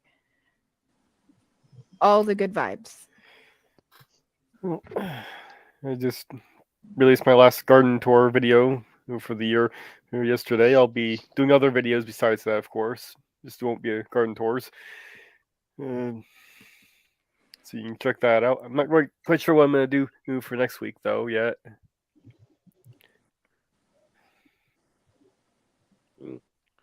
I may be doing I've got something to read that Atheist Alliance International put out recently, which I might do on a stream or something. It's kind of the gift that keeps on giving, that organization. So, who is this? I missed that. Atheist Alliance International. It's a long story, Jenny. That they are an absolute clown car of an organization. Are they the one that was affiliated with Dave Silverman? Or no? Brief. I think they were briefly. There's a long history here. Yeah, I think they briefly hired him for a few months, but yeah, that guy John Richards, he used to be part of them. If people remember him. Yeah, They were the ones who actually managed to get to a position that they kind of had a chance to speak on some of the UN panels. Yeah, they still have this. See, this is the thing that they got to a state thing where they won participatory status at the Council of Europe. They got consultative status at the United Nations. They were a non-profit, and ever since like there was this dishonest coup back in like 2017, 2018. They've managed to lose their non-profit status and their status on the Council of Europe, and their UN thing is hanging by a thread. And it's a shame because there's no other groups that are representing atheists at that level. So it's like, and I mean, it's sad in a way because I mean, getting that status takes an awful lot. It's, it's not easy to just start something up new and try and get that. And it's just disgusting that to me that the only organization in the world that is representing atheists on a global level are these clowns. It's pretty damn. Yeah. So I've been following that story for a little while. So. Yeah, I see bits on it, but I've got just scattered pieces. I don't really understand the full story. Yeah.